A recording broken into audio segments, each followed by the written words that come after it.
I have 6 o'clock on my clock.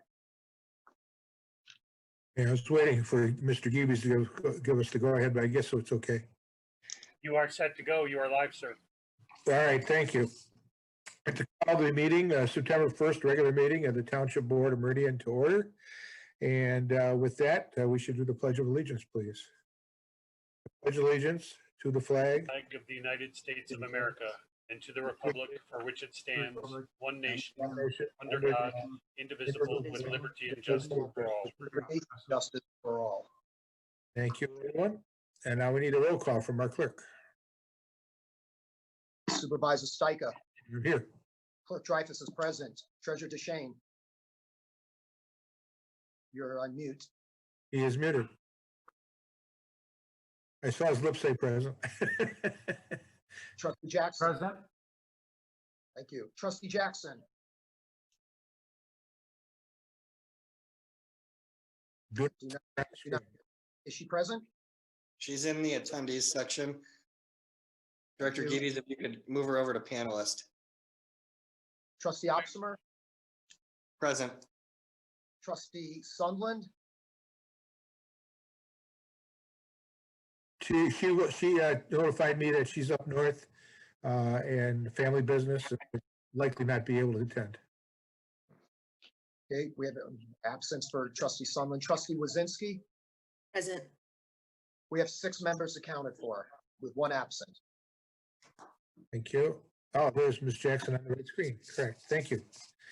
All right, we now have some presentations, and I'll call on Mr. Walsh to supervise this, so to speak. Thank you very much. I don't know if I see our Eagles. Mr. Geeves, do you know if our Eagle Scout Zachary is? Do you see if Zachary is waiting I to am be? promoting him to a panelist right now. There he is. Zachary, welcome. Hi. There you are. All right, we're glad to have you.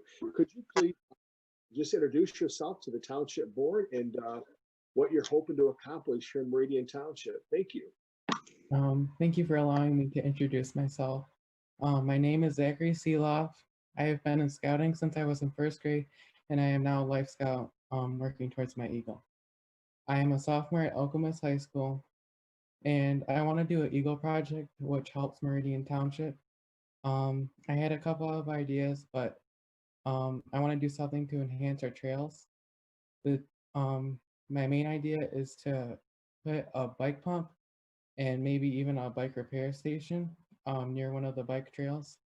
And I'm going to talk with the park supervisor to determine the feasibility of the project and to explore other possible ideas. Thank you for your time, and I look forward to working on my Eagle project. Zachary, thank you for attending our meeting. And this sounds like some terrific ideas you have, and I'm hoping that you're able to figure out with the Parks Director what you can do and not do. It sounds like you've got some good ideas. Thank you. And thanks for being such a hardworking young man. Thank you. Thank you. Thank you. Have a good evening, Zachary. You too. Thank you, Mr. Supervisor. The next thing I'd like to do is introduce to you our new Neighborhood and Economic Development Director. We've been searching for about a month. We've been talking to a candidate for about 3 weeks. I want to thank Trustee Jackson and Sunland for actually bringing Ms. Clark to Meridian Township. They noticed her a year and a half ago or so at a conference, I believe, and that led to, and Supervisor Stika, thank you for appointing Amber to the Planning Commission. We've been watching her and her actions and her duties for the last year and a half on the Planning Commission, I think it is. And Amber comes to us, she's a resident. All the things that we looked for in a new director, we look for someone who knows the community, who's a resident, knows zoning and planning, has worked for a local government, has done economic development, has been a proven leader, a great communicator, high energy, and we found it all. And we had an interview with Amber last week, Amber Clark, who's on the screen. And Amber interviewed in front of the DDA chair and the EDC chair, Sue Folk and Jade Sims, and also our HR director and Deputy Manager Perry. And all of us we're just enamored with the interview and the energy and the passion we see to serve Meridian Township. So we're really pleased to have Amber join our management team, and she's on the screen. And I don't know if you'd like to introduce yourself to the board, because they may not all know you. Thank you, Manager Walsh. Kind of to echo what he said, the last time you saw me, I was hoping for an appointment to Planning Commission. It was the beginning of my opportunity in planning and zoning. As much as I worked with that for economic development as assistant to in the city of Jackson, I didn't have the opportunity to serve on the Planning Commission in that community. And with the direction and some guidance, a little bit of elbowing from Trustee Sunland and Jackson, I was encouraged to apply, and you appointed me, so thank you very much.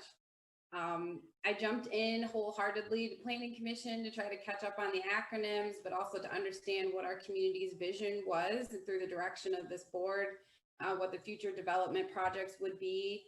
And I did the same thing as assistant to for the city manager for the city of Jackson, took on a myriad of duties, including 3 residential housing unit developments that should finish up within the next 6 to 8 months in the heart of downtown. And having those 3 legs of the unit of residential housing in downtown could potentially get our downtown grocer, which is our big thing that we plan to, that the community in Jackson plans to present at the Investor Summit with MML here in October. So I am more than honored and also in awe of the opportunity to serve the community that I live in. I've lived here since 2016, but had heard about the Meridian Township and Hazlet community from other parents, and we have a child, and so we felt like this is a community for us. We came here, moved in, and we've just sunk our roots in. And so when Manager Wolf reached out to me and said there was an opportunity for me to serve in a bigger capacity, I was more than willing to take that on. So thank you. I appreciate your time and your consent to the position. Thank you very much, Amber. And one other thing to the board, there's a couple things that we asked, 3 things we asked Amber to do before she considered this position. And one was talk to Mr. Lane, our former director, to find out what it is that she'd be getting into, to sit in on one of our staff meetings, which occurred a couple weeks ago, our budget meeting, to get to know all of us. And third, to sit in on a board meeting, which she did at your last board meeting, to understand the dynamics of the board and how we all work together as a team. So I could not be any happier about this selection. So thank you, Amber, and thank you, Mr. Supervisor and board, for your time and attention. Thank you. Before we sign Amber off, Amber, you know, this is a little bit, for me, it's a little bit like watching my lifelong enemy drive off a cliff in my brand new Cadillac. I have mixed emotions. We looked hard and long for somebody of your quality and abilities to be on the Planning Commission, and you were doing a bang up job, and that makes me sad that you're leaving that, but I couldn't be more ecstatic that you're going to be our neighborhood and development director. You're going to be fantastic at it. I'm glad that Mr. Walsh was able to convince you to take the job, and looking forward to all of us here on the board and throughout the Meridian team working with you. Thank you. Anyone else have any comments or questions for Amber? Amber, welcome. We're glad to have you part of the team. An exciting addition to the team, and glad you could make that transition from the Planning Commission to the full-time position. And I'm sure your experience in Jackson is going to be very relevant to what we need to get done here in Meridian Township. So we're really glad you're on board. Thank you. Ms. Jackson? Yes, well, welcome, Amber, to the new position, and congratulations. I look forward to working with you for the next few years. Thank you too. Ms. Wazinski? Welcome, Amber. Just appreciate your commitment already to our community on the Planning Commission, and excited to get to know you. Thank you. And Trustee Hopsimer? I just want to extend my welcome as well, Amber. Thank you for your service on the Planning Commission, and it's great to have someone with municipal experience joining the team for this director role. Absolutely. Look forward to working with you in the future. Thank you, you too. And I'm sure you're going to hit the ground with your feet right way ahead of you even. Thank you so much. Mr. Walsh, anything else? That's it. Thank you, Mr. Supervisor. Okay. All right, we now move on to citizens addressing agenda and non-agenda items. And Mr. Geeves, do we have any citizens?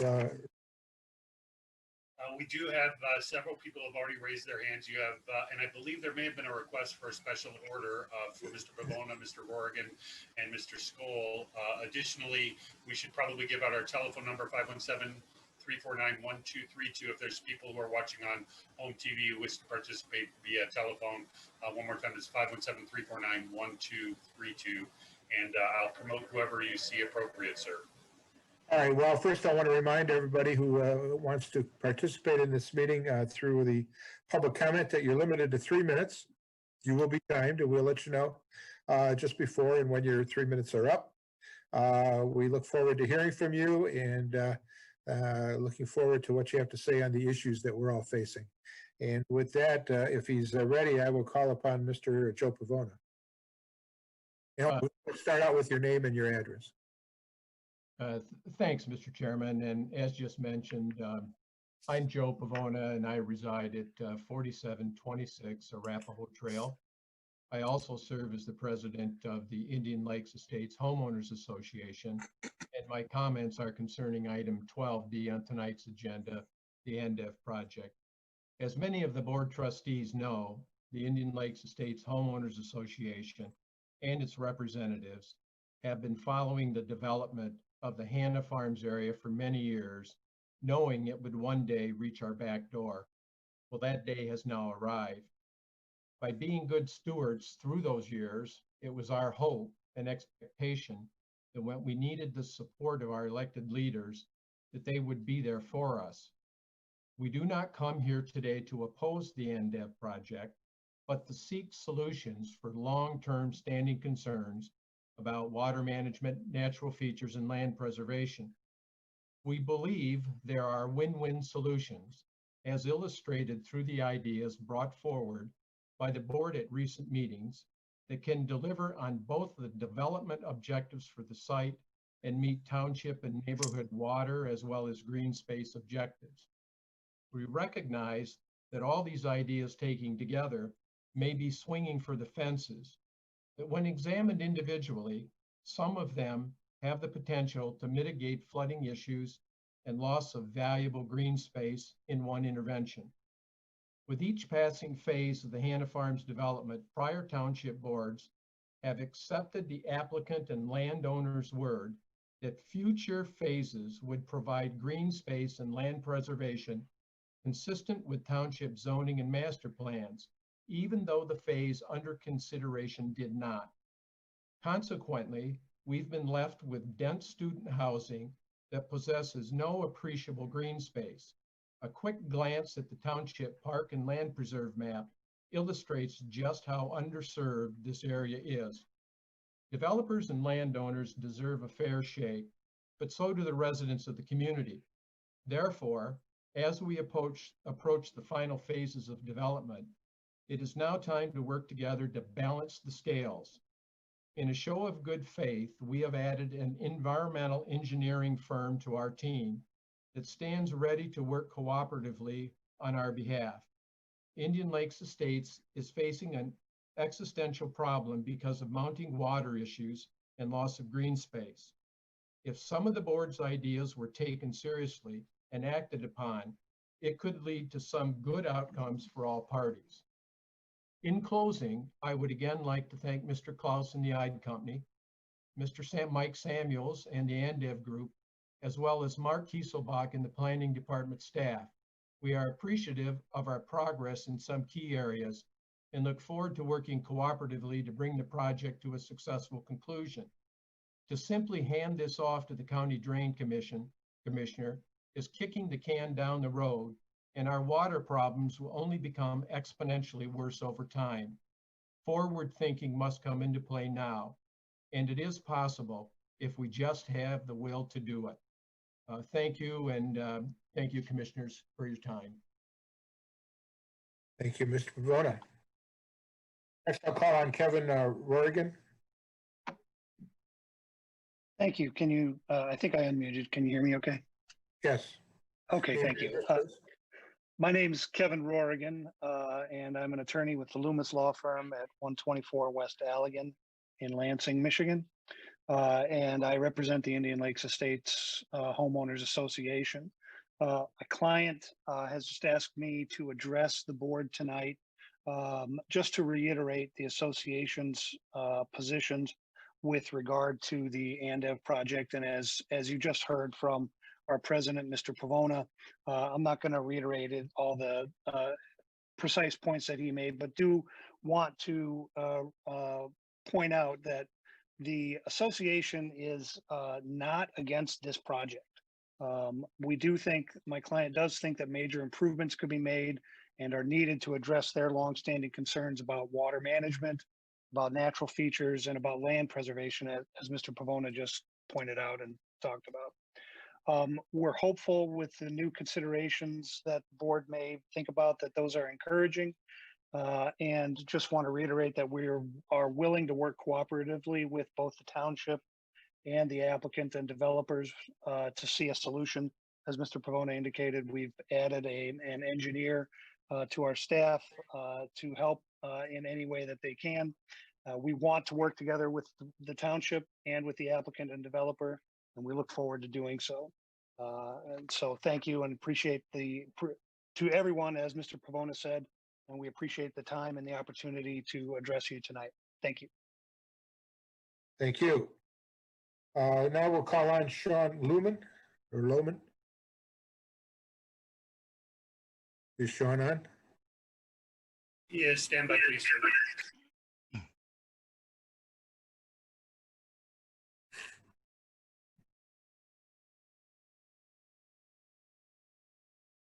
I see his name appearing. There we go. Can you hear me now?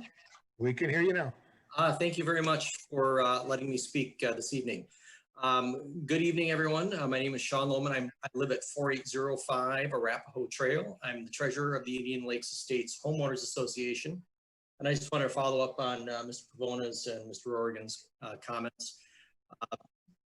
My statement is based on the increasing severity of flooding in our neighborhood, a subcommittee was put together to develop an RFP to procure the services of a professional engineer to review the developer's surface water runoff design. This included setting aside the necessary funds by our association members to expand our team. ASTI out of Brighton has been put on contract and is prepared to work cooperatively when the developer is ready. Taking this action not only illustrates our concerns for surface water management, but a commitment to work in partnership with all parties. As a resident, I am supportive of the ideas brought forth by the township at recent meetings and believe that there are win-win solutions in terms of water management and land preservation while still achieving the developer's objectives. You should know that while we've never opposed the development, we are concerned about its continued impact on our neighborhood. Thank you all for your time. Thank you. Do we have other speakers, Mr. Geebies? Yes, you do. I believe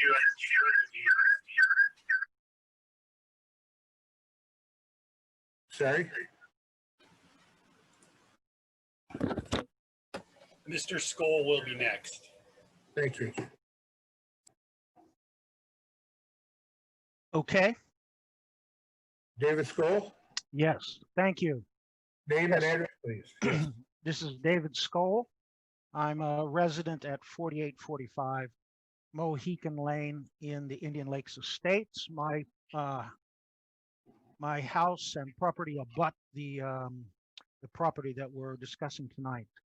I want to talk to you a little bit very quickly in the time that I have to just say the following.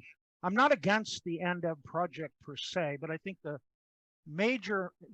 are major improvements that could be made, and these are needed to address longstanding concerns about a number of things, including, for instance, the parcel and its natural features and land preservation in an important habitat for unusual plant and animal species, which has significant importance, I believe, for maintaining continuity of a significant natural corridor in a part of the township that currently lacks designated green space and is, I want to emphasize, an area in the township that is, at least for now, underserved with respect to land preservation, even while it is a unique parcel of land. There are rare and unusual species present in this parcel that abuts the neighborhood. And unfortunately, the Natural Features original report and its revision has done an awful job at laying out this for the board.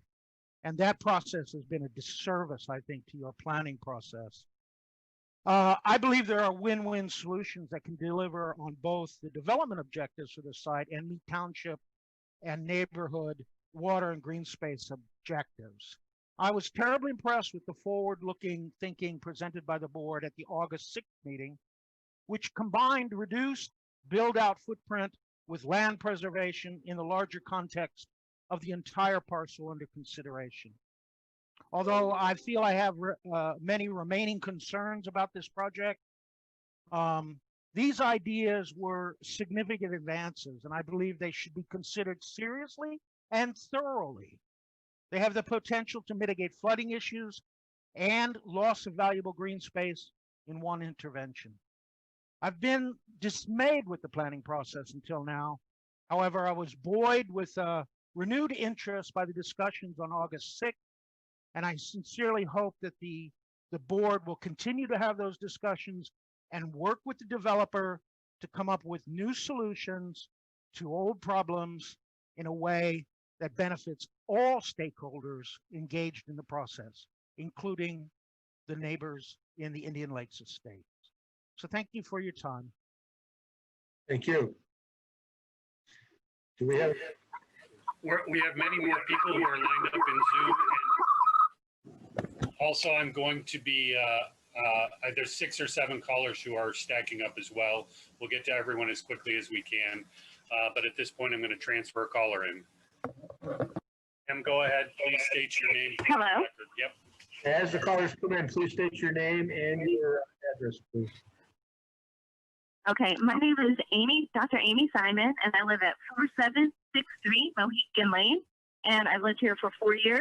I have a husband and 2 small children, and my house is one of the homes that also directly abuts the proposed development.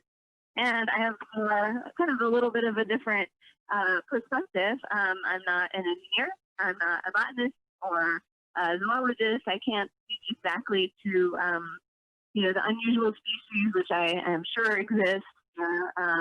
But I can speak to my own perspective as a homeowner here and what I think the value of the green space and the wildlife that exists in this area are to me personally, and I imagine are also to the township as a whole.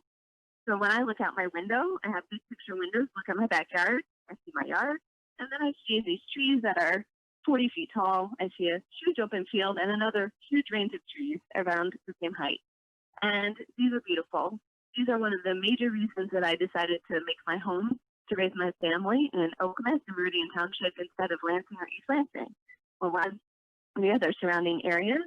To me, this is one of the things that makes Meridian Township unique in this area is the ability to preserve some of these spaces for homeowners to appreciate the world that we live in, the natural world, especially I can't, during COVID with the disaster around us to look outside like this morning and see the deer with the 2 baby fawns, the groundhog and her 2 baby groundhogs, the fox that periodically goes through my backyard and likes to hang out by the kids' swing set, the wild turkeys that run around, all of these, I think it's hard to put a value on it, but we all know that they are valuable.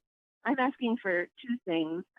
First of all, an appreciation of the value of that to the township, to the homeowners, and to that end, preserving as much space as is possible to, I agree that this can be a win-win. There can be development and there can be green space. And so to make that a priority, to preserve that green space between our neighborhood and the new development. And also, as I think was brought up at the last meeting, if the foxes can't live in my backyard anymore because there will be development, at least there should be a space. Maybe this northern property that's not currently being developed, pushing hard for that to be preserved. Some way of making sure that we are ensuring green spaces in this area for ourselves, but also for our future and for our community. Thank you. Thank you. Thank you. And there's a connection named White that we've promoted to speak, who will be next. Thank you. Can you guys hear me? We can hear you. Please state your name and address. My name is Toby White and I live at 4830 Mohican Lane. And I appreciate the opportunity, and I can be very brief because the folks before me have really laid out some important issues. I am an attorney. I'm not a municipal attorney. I'm not a real estate attorney. But my primary concern is that it appears that this is being brought before the board prematurely. The issues that have not been addressed adequately are whether it's hydrologically safe to do this. The other developments have created wetness in my neighborhood, in my backyard, and in my neighbor's backyard. I would also like to say that I'm in support of the green space, but fundamentally I'm in favor of private owners being able to develop their property in a safe, not in a way, however, that creates a nuisance for the already existing people in the neighborhood. Lastly, I'd say the reason I say this is premature is that there is no need for there even to be a vote, let alone a pro vote on this. And that fundamentally concerns me as an attorney, because if you vote yes and the developer starts work, they're going to be in here month after month saying, hey, we spent all this money because you voted and approved this. We have a reliance interest in this and you can't stop us now. And so I think it's important to have facts first and votes later.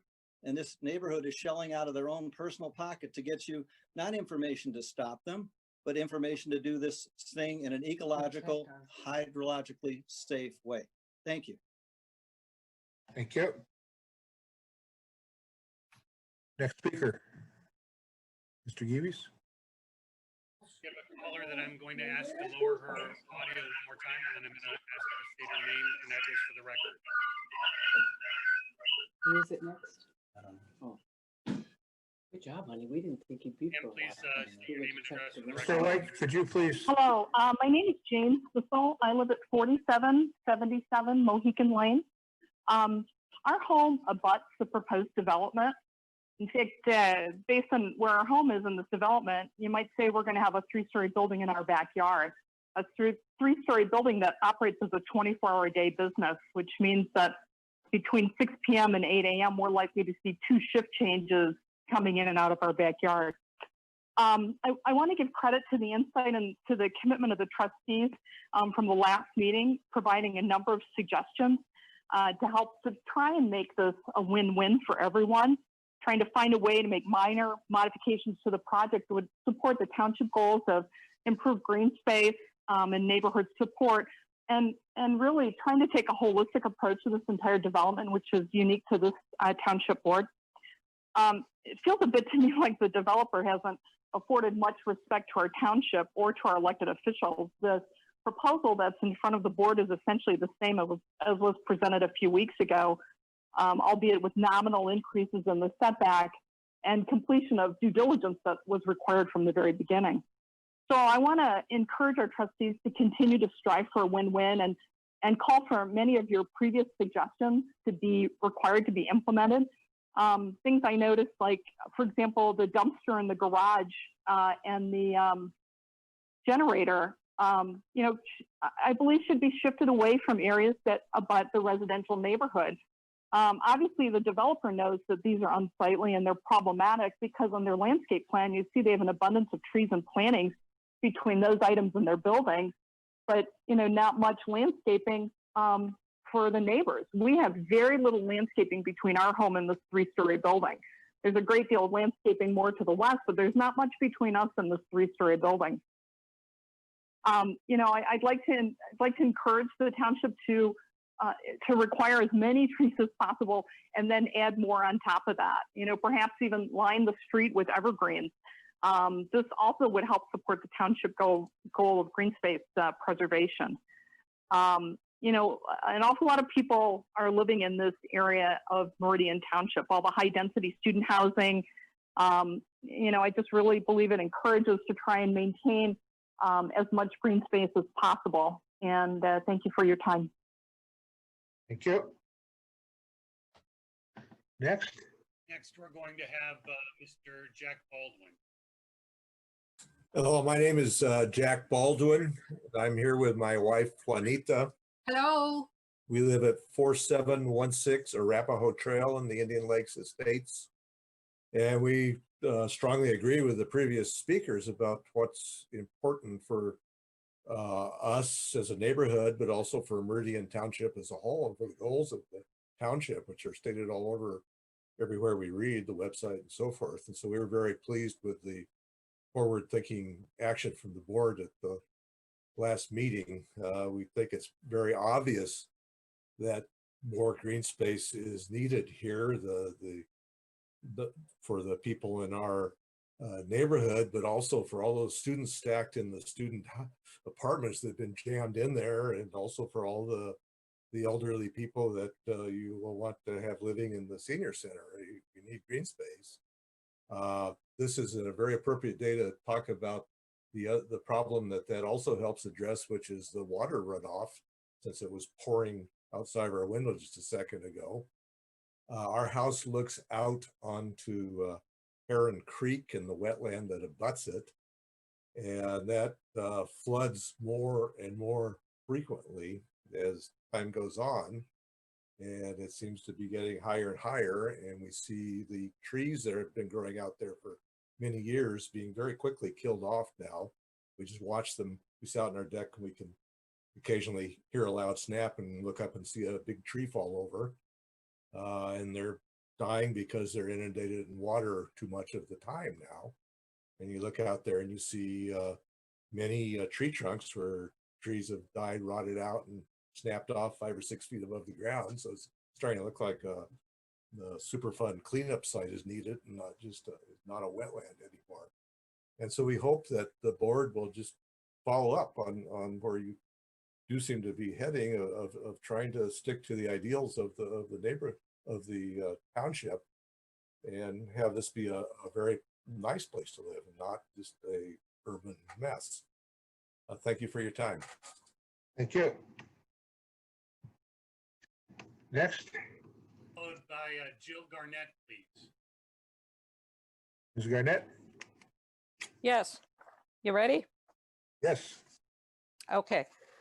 My name is Jill Garnett. I live at 4805 Mohegan Lane, which backs up to the Ide property on the east and just north and downhill of the proposed development. I've resided here for over 20 years and have followed the various phases of development of the Hannah Farms properties, from the lodges to the present proposal. The result has been high-density student housing, and a lot of it, with the promise of more of the same high density from this proposed project. This would add more impervious surface in an already developed area covered with impervious surfaces. Flooding is an existing problem and is only likely to increase in the future with climate change. Another result is that there has been no real green space in these previous projects. With each phase of development, the landowner claimed that future phases would provide green space and land preservation. This has not happened. It's time for it to happen. I am very encouraged with the fresh thinking presented by the board at the previous meeting, and it combines reducing the impervious footprint and the land preservation in the larger context of the entire parcel under consideration. There are remaining concerns, but these areas are major steps. We should take the time to consider them seriously and thoroughly.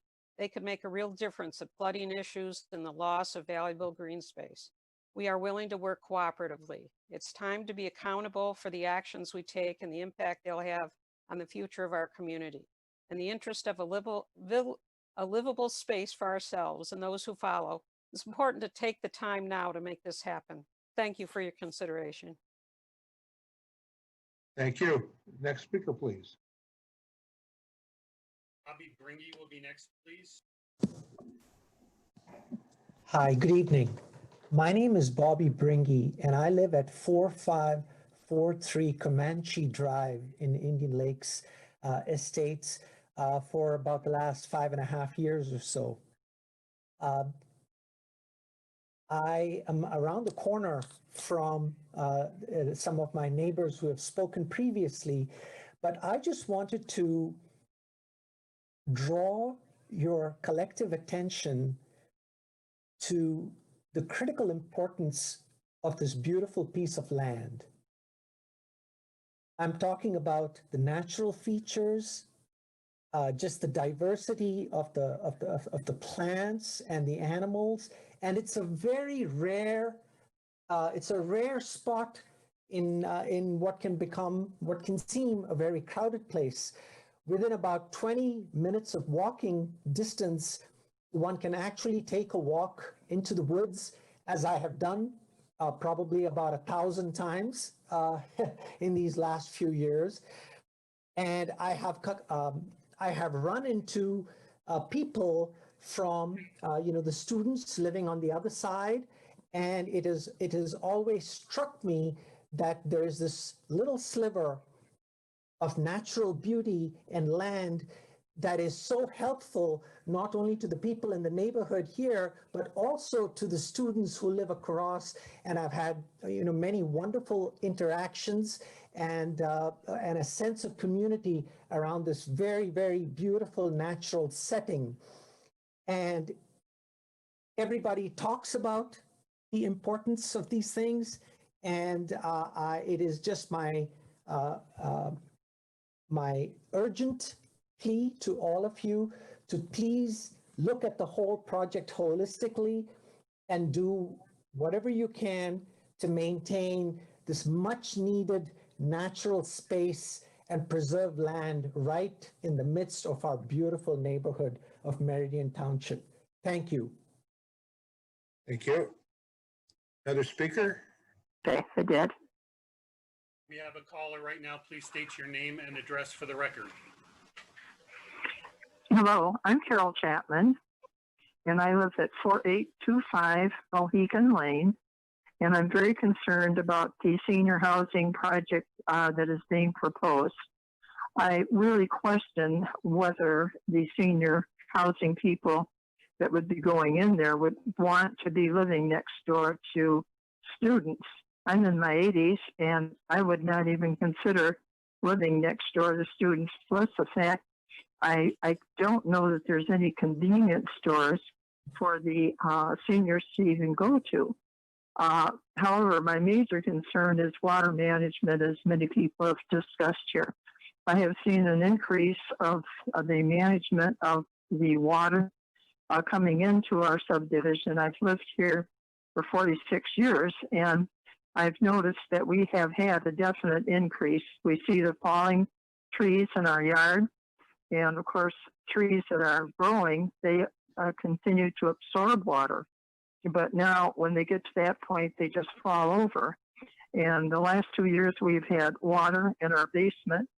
And so that is not very much of a pleasure. After 44 years of no water in the basement, last 2 years, we've got water. So I really would appreciate having more green space, as former speaker just talked about. People really do enjoy walking through the woods, and it really is a very beautiful place. You see the animals wandering about, and you just wonder where they are all going to be going.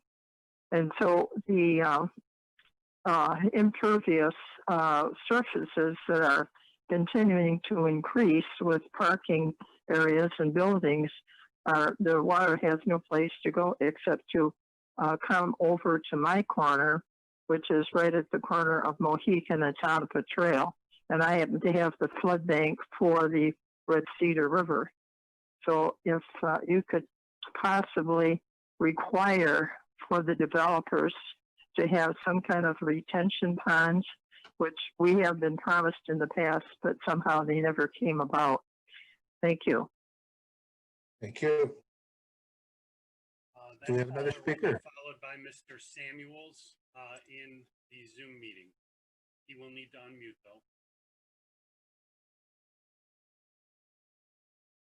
Okay, can you Please hear me? state your name and address for the record, sir.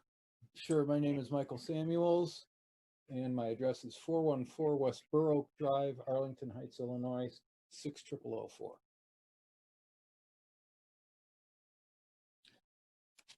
I'd like to thank everybody for their attention and for all of the residents who have shown up and commented.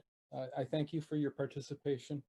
I would like to comment that when we first started our process, we met with the township staff and were made aware of several concerns that had eventuated from previous proposed developments.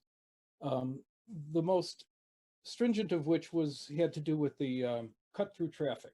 And that was focused on as a major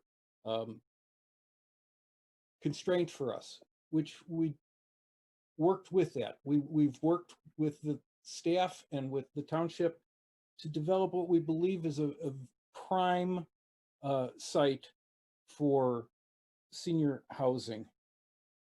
We presented all of this to the Plan Commission. The Plan Commission approved it. That's what we were anticipating, is that this process would only take a short time with the trustees, because the only real issue was the over 25,000 square foot size of the building. We're going to be here tonight to answer questions. If you have questions, I will be happy to address them as we proceed. But I just want to comment one thing to begin with, and that is the maximum impervious surface for this development is 75%. What we have proposed is 52%. Okay, so we're significantly below what the maximum impervious is concerned. Our water will be managed and engineered in compliance with all of the restrictions and ordinances that the county has. That's basically what we have to do and all we can do. So I want to work with you. I would like to see this project move forward. We will be as reasonable as we possibly can. We have altered the plan a little bit, and I think everybody is aware of that. Maybe there's something else we can do. I don't know what it is specifically that you're looking for. If you're looking to preserve the property as open space, I can't help that. But other than that, please sum up. 3 minutes, please sum up. That's it. I'm here to answer your questions if necessary. We have our engineer available. And we hope that you will approve the project. Thank you. Do we have other speakers, Mr. Geebies? We do. We're going to put a caller through right now. Ma'am, please state your name and address for the record. I am Linda Stober Humbert, 4835 Mohican Lane. Go ahead. I am Linda Stober Humbert, and I have lived at 4835 Mohican Lane for over 20 years. I invite anyone listening to this meeting to drive by Indian Lakes on Mount Hope. We have a large stone marker that is lit at night, rolling lawns, flowering trees, ornamental grasses, and more. It's perfectly manicured and watered by a sprinkler system. Thanks to our hardworking association president, Joe Pavona, and the Indian Lakes residents who pay the water and the landscapers. We have maintained our properties. We have paid our taxes. I know this subdivision is an asset to Okemos. I know all of you that have ran on a political ticket to protect these neighborhoods. You mailed out a 4-page colored glossy flyer and listed 5 power objectives. That was Supervisor Stika, Treasurer DeShane, trustee Opsimer, Jackson, and Lisinski. And one of their 5 power objectives, the first of the 5 was in big bold print, protecting our neighborhoods. Indian Lakes has held up their end of the bargain. Now it is your turn.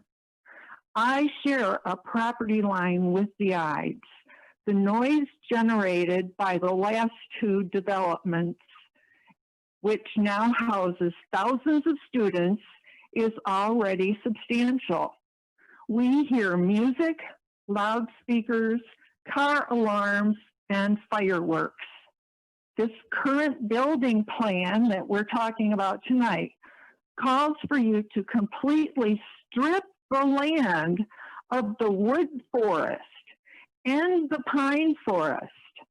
So now the sound coming from the student housing with the concrete you want to pour, the asphalt you want to put down, the sound will bounce around and Indian Lakes will have all the benefits of an amphitheater. Which brings me to another one of your power objectives on your 4-page glossy. Again, in big bold print, protecting our trees. Well, here's your chance. 3 minutes is over. I also want to add that my husband and I have watched our trees fall as the water has risen higher and higher. We have spent thousands of dollars changing and rebuilding our house to fit the new surroundings. And we are not done.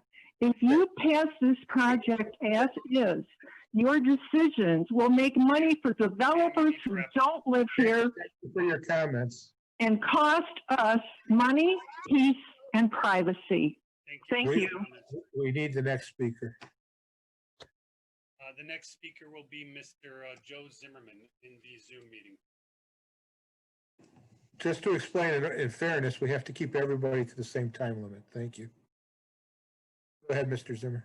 Can you hear me? Yes. Hi, my name is Joe Zimmerman. I live at 4715 Mohican Lane. I'd love to reiterate what many of my neighbors and community members have said, in particular, starting right out with Joe Pavono and David Skoll. They couldn't have said it any better. I definitely want to reiterate on the water.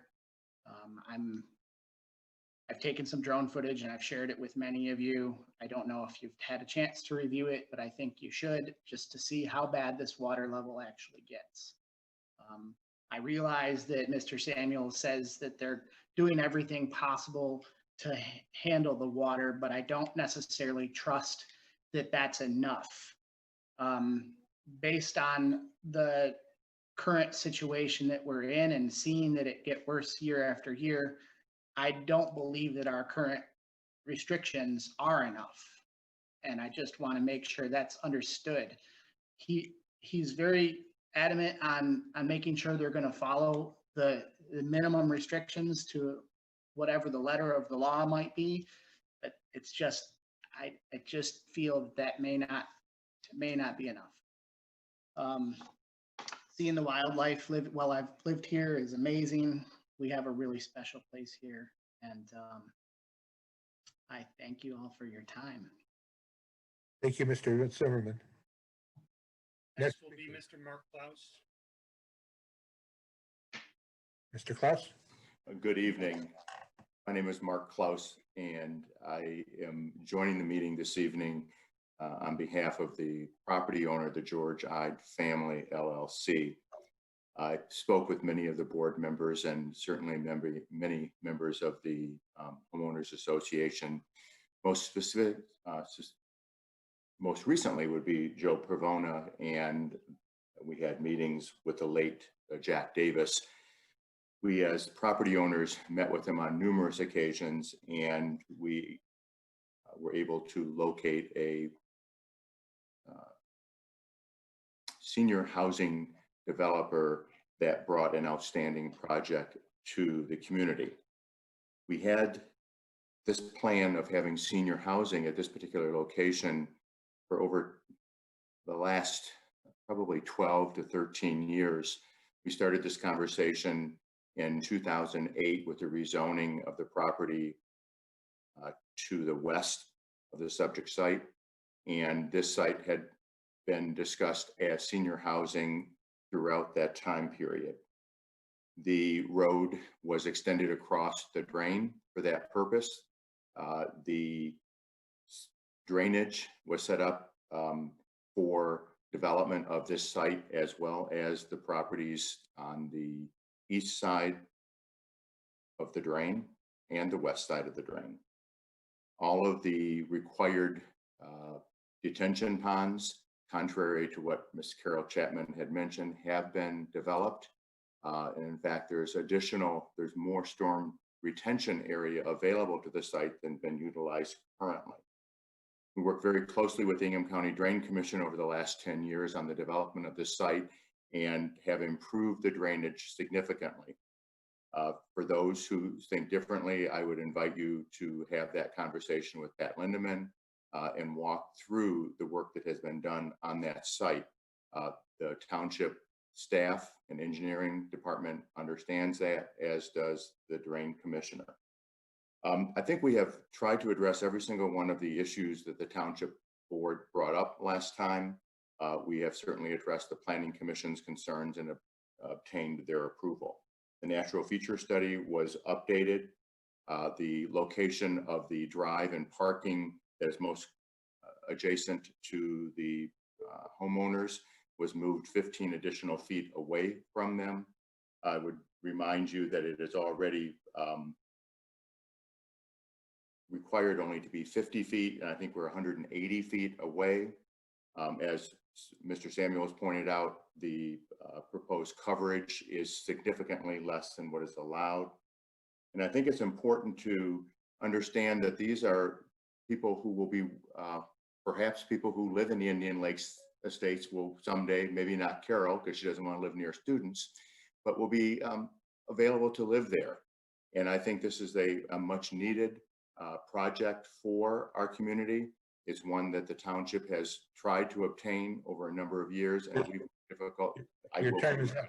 Your time is up, Mr. Klaus. Sorry. We appreciate your help and your time, and we look forward to having a much needed asset to the community. And I will be here, as Mike mentioned, to answer any questions you may have as you get into that part of your meeting. Thank you. We still have a few more people in the Zoom meeting that we'll be promoting. Next is Katie McPherson is listed in the connection list. Go ahead, Ms. McPherson. Can you hear me? Yes. Great. This is Katie McPherson. I'm at 4715 Mohican Lane. I would like to echo my neighbor's concerns about the water management, land preservation, natural resources, and protecting the unique wildlife. I realize that we're all saying the same thing, but that's because that's what's happening and that's what's important to us. Our properties are already flooding, and as you have heard, our trees are dying and dropping left and right. Mr. Klaus just suggested we speak with Pat Linderman and the Drain Commissioner office. I'd like to point out that I actually did contact the Drain Commissioner's office to ask them to clean out some area in our back lot that is full of debris and causing problems. And when I filed that complaint, they told me they'd get back to me.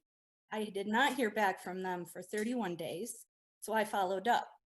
And they sent me to a voicemail and still have not returned that voicemail. It is not that we're not doing our due diligence and trying to speak with people. It's that people are ignoring us. As you have heard, we're not opposed to development if it is done in a responsible way. During the last meeting, you as a board had wonderful ideas and adjustments so that ANDF could build and we could still preserve green space and the rare wildlife.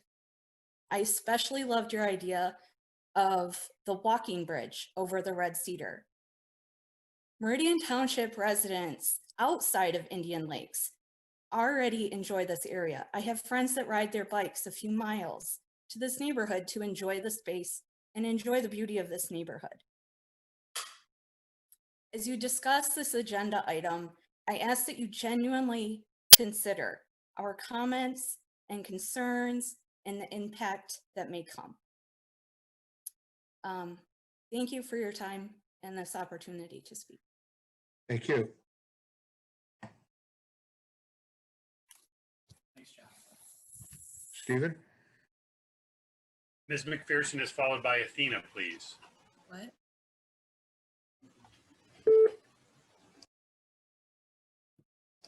Please state your name and address for the record, Athena.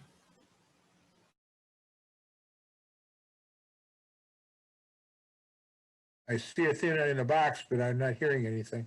Neither am I. Is there another speaker we can bypass Athena for a moment? There is Cindy Carson is next on the list. I'm going to allow her to talk right now. Ms. Carson, you're muted, but if you unmute yourself, we should be able to hear you.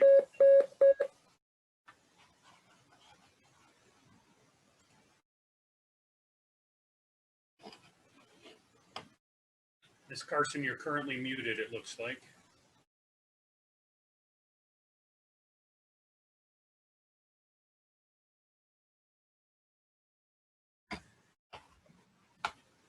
Yep, I am not seeing Ms. Carson unmute herself. I'm not hearing Athena at all. Both of them are able to speak at this time.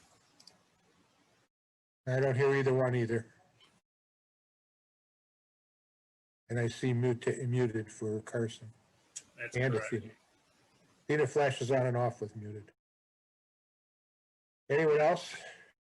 No, Athena called in a moment ago to make sure we were going to promote her to be able to speak. If she wants to call in again, I could put her in through that method as well at the 517-349-1232.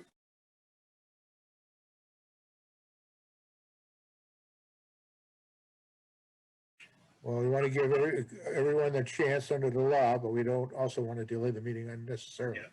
These are the Hopefully- last two speakers. There's no one else waiting on the phone at this time, and both of these speakers have been enabled to speak. Both are currently muted. We're not hearing anything from either of them. Athena, I see you've unmuted yourself, but we're still not hearing you.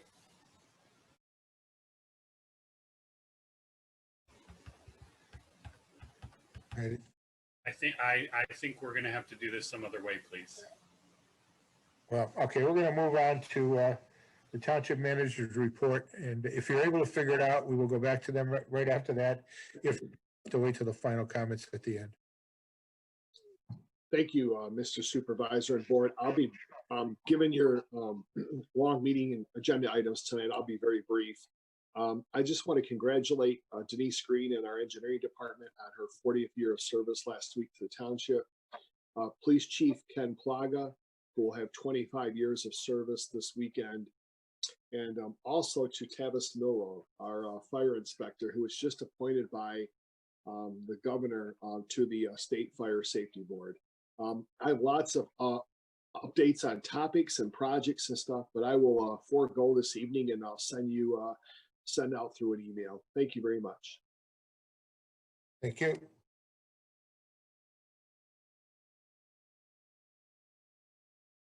Okay, any luck with the speakers that still wanted to speak, Mr. Geebies?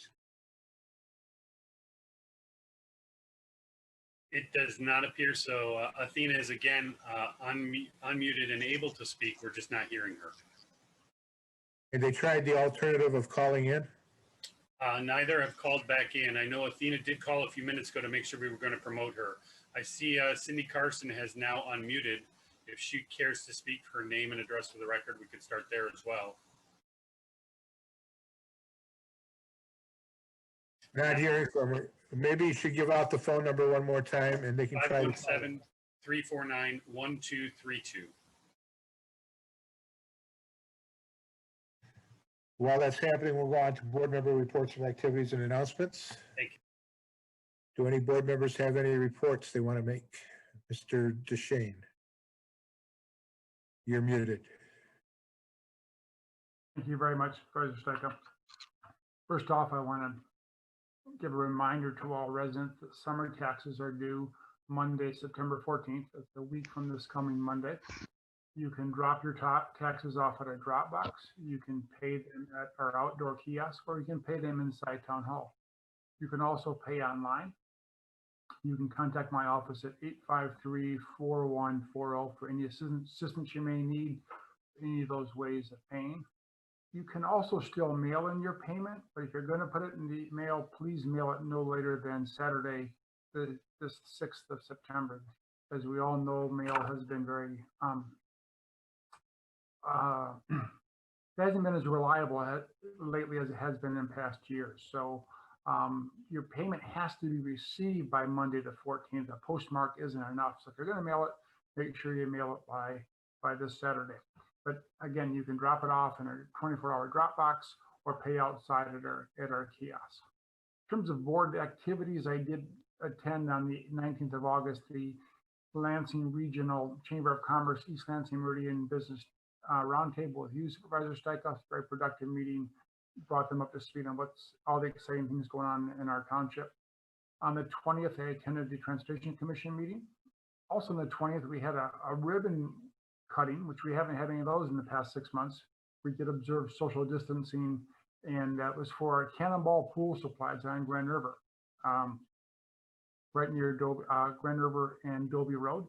New business, and it's exciting to see a new business starting up and that courage it takes to start a business. And there are people out there that are willing to do that. It's a family business. We're really glad to be part of that.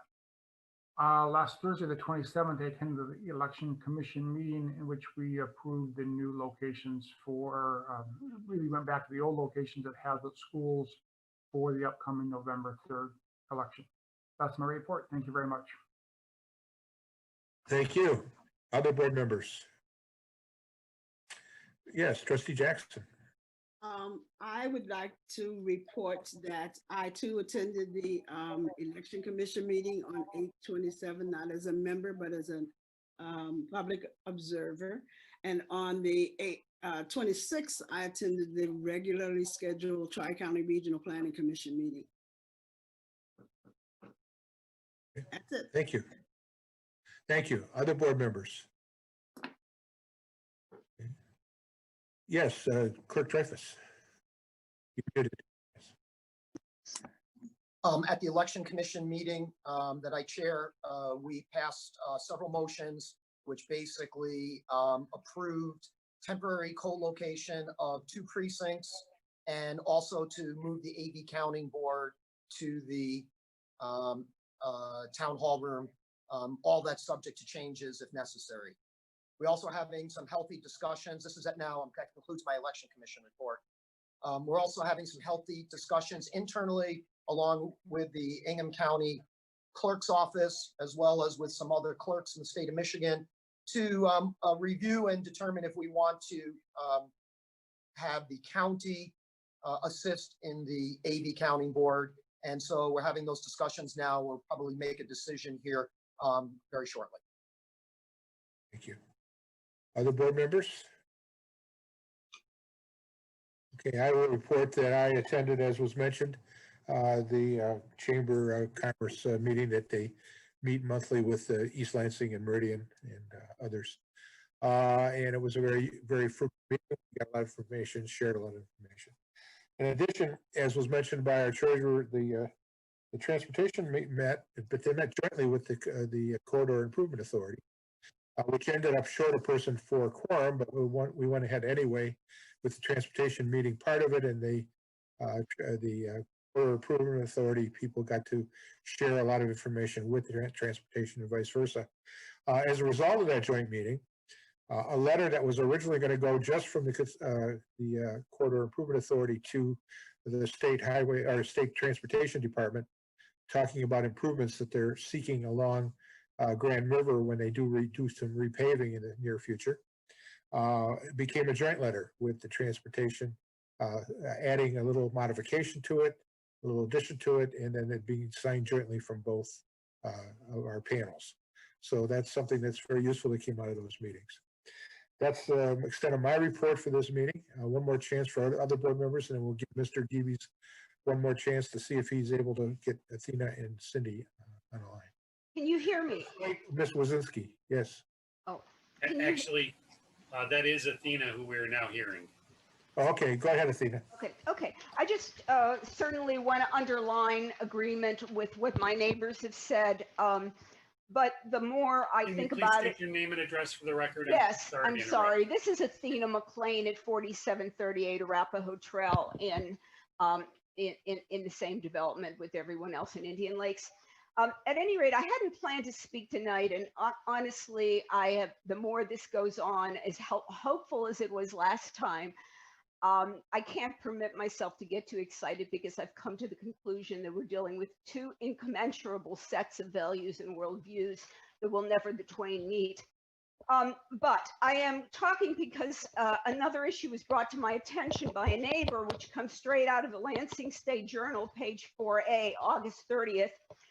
A building was specifically called the Newman Lofts, a 91-unit complex in East Lansing, was built for residents 55 and up.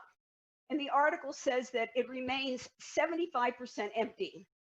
The developer is not asking, but demanding the age restriction be lifted because in the wake of COVID, quote, the age restriction is financially untenable as well as potentially risky for the health residents. The CEO says, quote, if we don't receive good faith efforts by the city of Lansing, we have no choice but to resort to appropriate legal actions. Unspecified.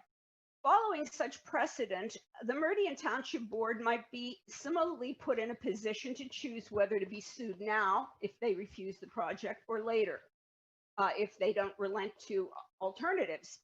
We would ask our township board, in anticipating potential problems, especially in this COVID-19 era, where vast vacancies in senior housing appear to be inevitable, to consider this seriously. So we would ask, if you approve this project, to require legal assurances from the developers that they will not similarly demand such concessions down the pike so that we don't have more surprises, not only about the lack of natural neighbors, but about the influx of very different ones. Thank you. Thank you. Do we have Cindy yet, Mr. Geeves? Ms. Carson has not been communicative at all. Currently has the ability to speak, but we're hearing absolutely nothing. I do have a phone ringing right now. Stand by, please.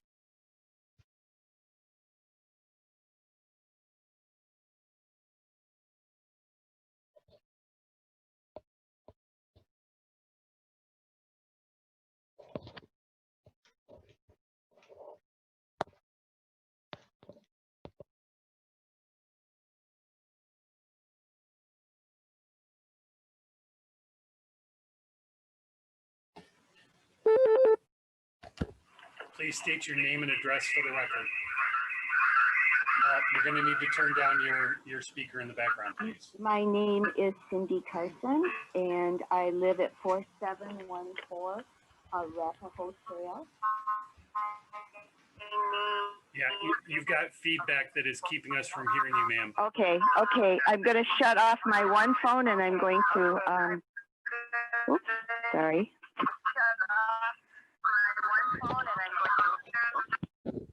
Thank you. She hung up apparently. Shut off the wrong phone, I think. Potentially. All right, well, we'll just have to move on at this point. Thank you. Ms. Carson comes through at an appropriate time, we could try to let her in. Next, we have the approval of the agenda. Looking for a motion. Mr. Opsimer. I would like to move to amend the agenda to make action item 12D and move it to discussion as 13B. Do we need a vote on that, or is there, Mr. Dreyfus? You're muted, Mr. Dreyfus. I support the motion to adjust the agenda and move action item 12D to discussion item 13B. Okay. With that formal amendment to make that change to the agenda, is there any discussion, further discussion? All those in favor put their hand in front of their picture. Okay, I see 6 hands. Mr. Dreyfus, so 6-0. Now we need a motion on the agenda as amended. Mr. Opsmer, I will move to approve the agenda as amended. Support. supported by Clerk Dreyfus. Again, let's do the hands, I think. Okay, 6-0 as I suspected. Thank you. 6-0, Mr. Dreyfus. 6-0. Okay. I'm just making a note on my agenda. Thank you. All right, then we will move on to the approval, to the consent agenda. And on the consent agenda, we have communications, the minutes of the August 18 virtual meeting, the bills, treasurer's report from Mr. Treasurer Phil DeShane, and disposal of surplus equipment as listed in the documents. Is there a motion? Clerk Dreyfus. I move to approve the consent agenda as presented. Mr. DeShane.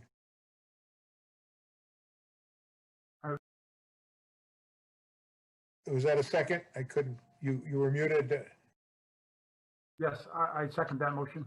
All right. All right, any discussion needed? Okay, we're gonna do a roll call on this one, please. Treasurer DeShane. Yes. Trustee Jackson. Yes. Trustee Opsimer. Yes. Trustee Wazinski. Yes. Supervisor Stika. Yes, Clerk Dreyfus votes yes. Consent agenda is approved, 6-0. thank you. Before we go on to action items, Mr. Geeves, is there any further comment with Ms. Carson?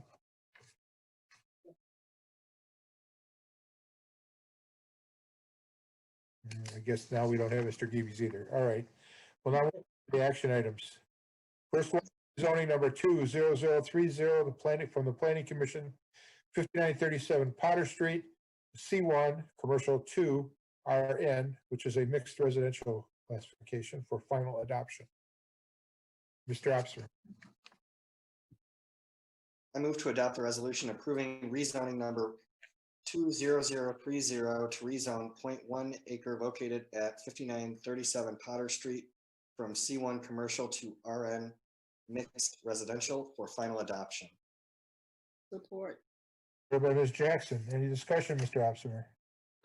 Just a simple reminder for the public that this was a parcel located behind the Mayfair, prospectively to be acquired for the by the Mayfair by the prior owner.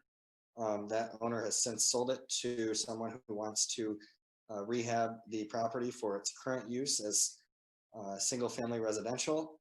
We do need investment in this area, and it's wonderful that a homeowner has sought to invest in this property. And I want to thank again the Planning Commission and Principal Planner Menzer, who's not with us tonight, and Director Kieselbach for making this a township initiated rezoning, because this otherwise would have been rezoned with a cluster of parcels years ago, but for the prior owner's restraint to pursue the commercial designation with the adjacent business. So thank you again to staff and the Planning Commission on the foresight. Anyone else? Yeah, we need a vote. You're muted, Mr. Dreyfus. Trustee Jackson. Yes. Trustee Opsimer. Yes. Trustee Wazinski. Yes. Supervisor Stika. Yes. Clerk Dreyfus votes yes. Treasurer DeShane. Yes. Motion passes unanimously, 6-0. Thank you so much. We now go on to 12B, rezoning number 20040, Michigan Baptist Convention, 4606 Hagedorn Road, which is rural residential, to become PO or professional office, final adoption. So I want to make a motion, Mr. DeShane.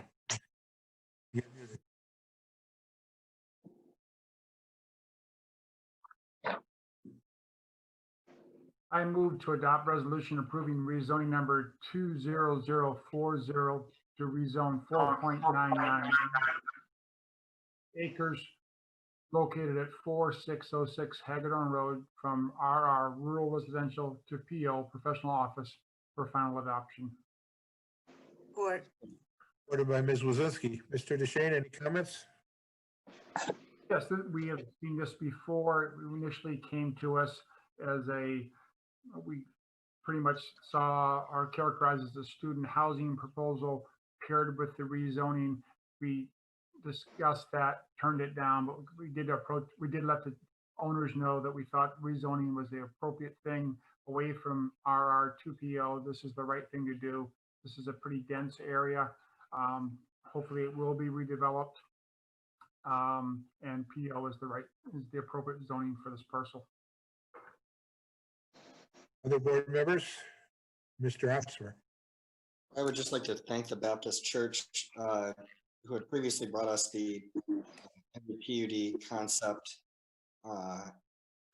proactively with previous rezoning request, and heard the board and adapted their approach to just strictly seek the professional and office rezoning, and then to find the appropriate party to redevelop the site. So I thank them for hearing us and working with us, and I'm glad to see this on for final adoption. Thank you. Anyone else? Okay, we need your services again, Mr. Dreyfus. Trustee Opsmer, Yes. trustee Wazinski, Yes.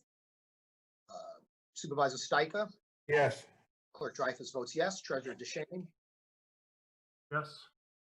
trustee Jackson. Yes. Motion passes 6-0. Thank you. We now come to item C under action, which is the coal tar sealant ordinance. This is the introduction of that ordinance. And let's have a motion, and then we'll have an explanation by Mr. Perry. Ms. Jackson. Move to approve resolution 2020-08 for the introduction of the amendment to chapter 38 of the Code of Ordinances to add Article 8 pavement sealant and to amend the township fee schedule to include an annual registration fee of $25. Is there support? Supported by Wazinski. Okay, would you like to explain this to us, Mr. Perry? I know you've talked about it a little bit in the past. Absolutely. Thank you, Supervisor Stika, members of the board. If the board will recall, this summer, this idea actually initiated with the Environmental Commission during their meeting that they had with the board to discuss some of their ideas that they would like to bring forward. And one was essentially regulations of these commercial coal tar sealants in the township. As they indicated to the board and in the memo, that potentially those can create environmental and health issues for the public. And at that time, the board was in support of bringing forward an ordinance to regulate that in the community. And that's essentially what you have before you now. And it looks like there's a lot of work. You have to put it in a lot of different places within our ordinances. Is that right? So we've actually incorporated it within chapter 38, which we already currently have a regulation on sanitary sewer construction. So it actually kind of fits in well with the Department of Public Works in chapter 38. All right. Discussion. This is the time here to talk about. Ms. Jackson, you want to go first? I would just add to Mr. Perry's comments that this is this would essentially ban the use of coal tar and other sealants that contain levels of specific levels of polycyclic aromatic hydrocarbons in our driveways and our streets and parking lots, etc. Ms. Wazinski, did you want to talk about it too? I'll just add to Trustee Jackson and for the residents that PAHs are carcinogenic, so they do cause cancer. They're known to cause cancer. So it's there's many other options out there. So I think this is a really good ordinance that the Environmental Commission has initiated. In addition to that, the hydrocarbons can, run off in stormwater as well. So not only do you have to be near them, also they'll run into adjacent wetlands and lakes and rivers as well. So I really appreciate the Environmental Commission for bringing this to our attention. Other board members, Treasurer. Yes, I too appreciate the Environmental Commission bringing this to our attention. Mr. Perry, you're the engineer in the room. If you heard from any providers about PAHs and this ban on them, is it currently the standard of any of these pavers to continue to use tar with PAHs, or is it old technology which they stopped using years ago, I would hope? It is an older technology. However, there still are some commercial applicators that utilize it, basically because of cost. However, if you as a homeowner would go to one of the big box stores, it's really not available to you. However, some of the, again, commercial applicators have that. And that's really why some communities have moved forward with these bans, to make sure that these carcinogens don't end up in the environment. We have reached out to some of those. But again, once this has been adopted, we'll have to do our due diligence as far as advertising it to the community and those applicators. Now, prior to it being put together, though, the Environmental Commission and members of our department did reach out to several applicators. In fact, our last time we sealed the township parking lot, we made sure we used a product that was not a coal tar sealant. And question, Mr. Perry, if I driveway that was asphalt and I wanted to have it resealed, hiring somebody, is there a permit involved in that, or is that something that's done without a permit? If you were just to have that done, you would not need a permit. However, if this is set up, those commercial applicators need to essentially register with the township, and then they're going to affirm that they're not going to utilize these chemicals in the township. Okay, that's where I was going to figure out if there was a way that this word would get out so that we wouldn't have it applied in spite of our ordinance. Right. Really what we're going to need to do is have the residents kind of police this themselves. And when they're shopping for a commercial applicator to do this work, to help us to say, we want to make sure, are you, number one, registered with the township? And number two, let's make sure you're not utilizing the coal tars. So maybe we could put out an advert once we adopt this on final adoption, and it becomes ordinance, we could maybe put something in with water bills or something that residents, that this is something we care about and don't want them to use. Absolutely. We've been trying to put out different environmental program topics in the water bills, and I think this would be a perfect one. Okay. All right, anybody else? Then let's do a roll call vote. This is for introduction. Trustee Wazinski, Yes. Supervisor Stika, Yes. Clerk Dreyfus votes yes. Treasurer DeShane, Yes.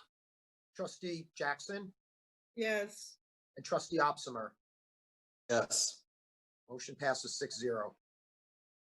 Thank you very much.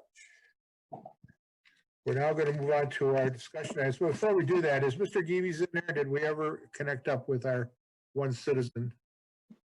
We do have Cynthia Carson on the line, if you would care to hear from her at this time. Well, let's hear from her because we haven't gotten to the area that she's likely to be talking about. So go ahead. Miss, if you could please state your name and address for the record, the Township Board will hear you now. Okay, my name is Cindy Carson, and I reside at 4714 Arapahoe Trail. We were one of the originals here in Indian Lakes. We built our home here 46 years ago, where we raised our children.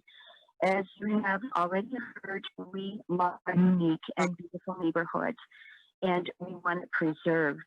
We consider it a true asset and a drawing point to Meridian Township.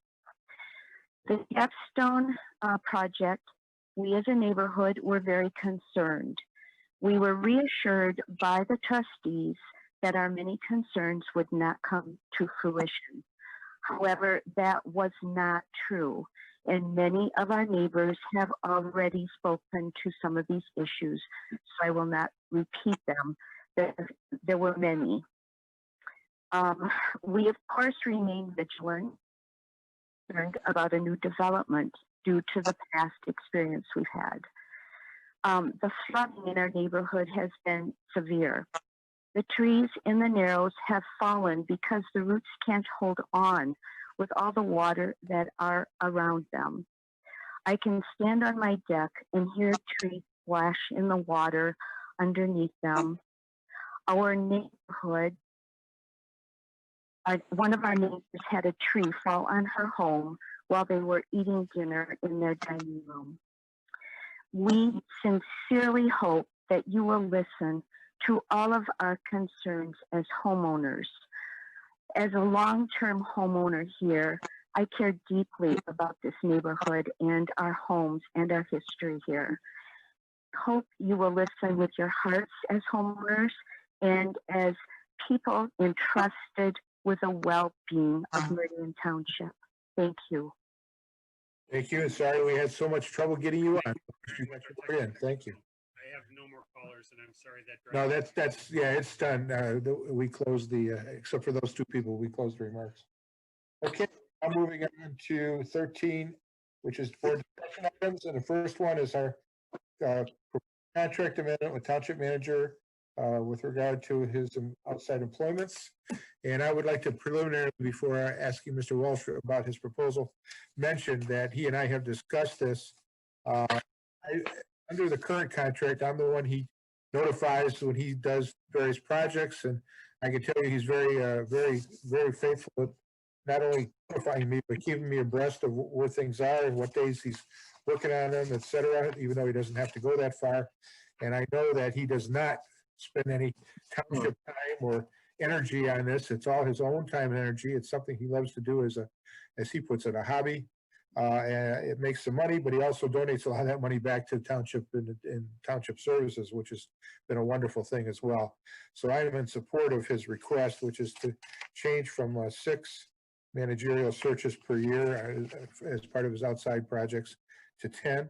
And then we can look at this when we renew his contract at the end of this contract year to see how we want to go in the future. But I do support it. And Mr. Walsh, you want to talk some more about why you're asking for this and how it comes to be? Yeah, well, thank you. I appreciate those comments. Yeah, typically I've been doing this since 1997, so this is 23 years. And typically I do 3, 4, 5 a year, and that's about the maximum. And this year has been, I've hit 6 already, and I'm just completing the 6th one, and hopefully you haven't noticed that since January.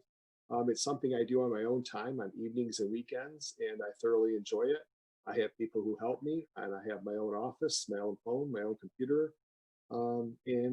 It's just basically I'm asking for the ability to do a few more if I'm given the opportunity by other communities. There's nothing in writing or guaranteed that I'll go beyond 6, but I just want to have the ability to do that. So I would appreciate it if you would consider that. Thank you very much. Mr. Opsimer. Manager Walsh has my full support on his request. Anytime that I need to reach him, I'm able to reach him, even if it's late in the evening or over the weekend. If anything, when we've done reviews and contract amendments in the past, it's been duly noted that if anything, he doesn't take enough personal time to truly disengage from the office and get that relief time. So he has my full support on it, and I would just note that it is a great service to other communities, especially when we look at the fact that there's kind of a shortage of new applicants pursuing municipal management positions, and so it can be a difficult field to search for talent, and of course he does police and fire chief searches as well as others. So I appreciate his service, and I will support this either tonight or at our next meeting if we choose to wait. Okay. Other board members? Ms. Jackson? Yes, I am perfectly happy with the possibility of extending the number of searches Mr. Walsh can do on his own time, but I'm a little confused as to why there is a limitation at all. Is this a typical manager's contract consideration? I don't think your typical manager does this. Walsh, there may be a few others around, but am I correct, Mr. Walsh? It's not necessarily something we find managers doing all over the place. No, I've often wondered that too, because I do it on my own time. I wondered why it was even a consideration unless it started to take up my daily routine and you could never get a hold of me and projects weren't completed and the budget wasn't done on time. Then you'd say, well, maybe there's other things going on. Like, for instance, my contract says I can teach and I don't have to report that. I can teach as much as I want in my contract right now. But specifically the recruitments, Trustee Jackson, there is a limit on it. So that's all I can tell you in regards to that. I would speculate, if I could, just a second, that, you know, when I worked for the state, I could not do outside employment beyond the Attorney General's office without getting the specific permission of the Attorney General, even if it wasn't legal. I mean, that was the requirement. Secretaries had to get permission in order to outside the office. That's just something that I think that has existed a long time in government.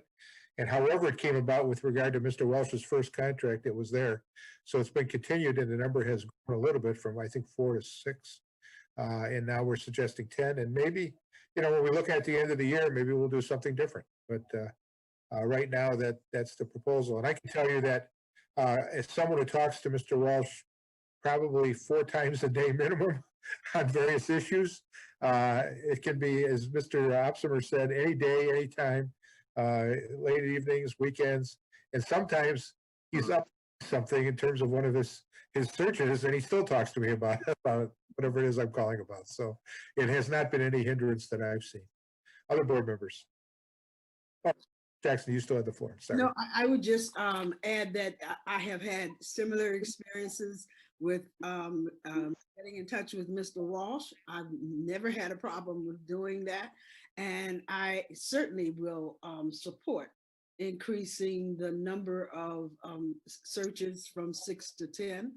But I also am prepared to consider removing those limitations at the next contract negotiation. Very good. Others? Mr. Shane, you had your hand up earlier. Yes, I too will support this. I think that what Mr. Walsh does in his free time is his own business. I know why he's gone from 6 to 10 is that he can't go to a Tigers game this year. So he's got more time to recruit in the business. But like Trustee Jackson, I would support removing the number entirely, much as it allows him to teach if he wants to do recruitment in his spare time. He's more than should be free to without any limitation on our end. I can also state, as someone who's in town hall 40 hours a week with Manager Walsh, and now he's accessible after hours, he's accessible during hours. And to get in to see him, there's often a line at his door. It's a longer line now because of social distancing, but he's available to staff, managers, frontline staff, whoever needs to talk to him. And if you look at what we've done this year, we've managed a global pandemic. We've shut down town hall, we've opened town hall back up, and we've set up kiosks. We've continued to address our pension liability, and we have aggressively taken on our road program. So no one can find any fault in what the manager is achieving as our manager. I certainly can't, even in very trying times like this year. So he's meeting the objectives that we set for him.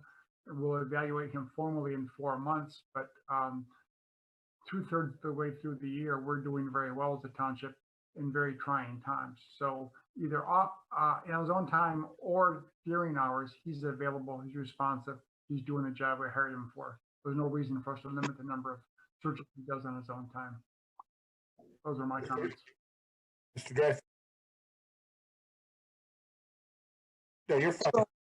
So my perspective is not whether or not we appreciate what the township manager does in terms of the work he performs. Obviously, the majority of the trustees present support the work activities of the township manager, and that's the basis for saying that it's acceptable to do this after work. The reality is that most CEOs that are paid a significant amount of money to run an organization, whether it's nonprofit or for-profit, are usually not allowed to work other jobs afterwards. And has nothing to do whether they like the CEO or the CEO is incredibly effective or not. That's usually not the reason why. And I know Treasurer Duchesne said it's not our business to monitor employees after work. Well, we have a policy that all employees have to get permission to work outside work hours. So it is a part of our institutional culture, and there is a requirement. Why would that even be in place if there wasn't a thought that what you do outside your normal full-time job impacts what you do on your full-time job? So there's a reason why these restrictions are in place in Meridian, as well as most organizations across the United States. The restrictions are even further more elaborate when you're a top executive in an organization. The reason is primarily that if you are a highly compensated employee, perhaps the most highly compensated employee in an organization, you don't want them distracted by doing other work-related tasks. That's the simple explanation. Is the fact is, if they're working 40 hours a week or more, it's very difficult to be able to have another job on the side and saying that you're only going to do that at nights and weekends, because that means the person is now working a lot more than 40 hours a week. And there's a concern about how that does impact the primary job they have. And let's look at this one very specifically. When the manager first proposed doing these consulting jobs, when he first got the contract, and I believe it only allowed 4 to start with, he mentioned that it takes 90 to, I believe, 120 hours roughly for each contract. He said that was the number we were given why it was acceptable to do this. Using some rough numbers, we can see that if you're doing 10 or more searches a year, that's about 100 hours a month that's going to be spent outside the normal work week. So that is the concern. The concern is for the well-being of the executive and making sure that their full work personal life balance is maintained. So it really isn't about the skill set of the manager or how much we like him or how much we appreciate the great work he does. It's about understanding the balance of hours and about how to make sure that the manager himself is not going to be running necessarily, in this case, it appears to be a full-time business. I think any consultant in the state of Michigan that is doing executive recruitment of city managers and township managers, and if they received 10 clients a year, that would absolutely be a full-time job for that consultant. So what we're really saying is we're allowing a complete full-time consulting job on the side. And if the manager's hiring other people to do some of that work, he's really running a full-time business with an employee also doing that work on the side.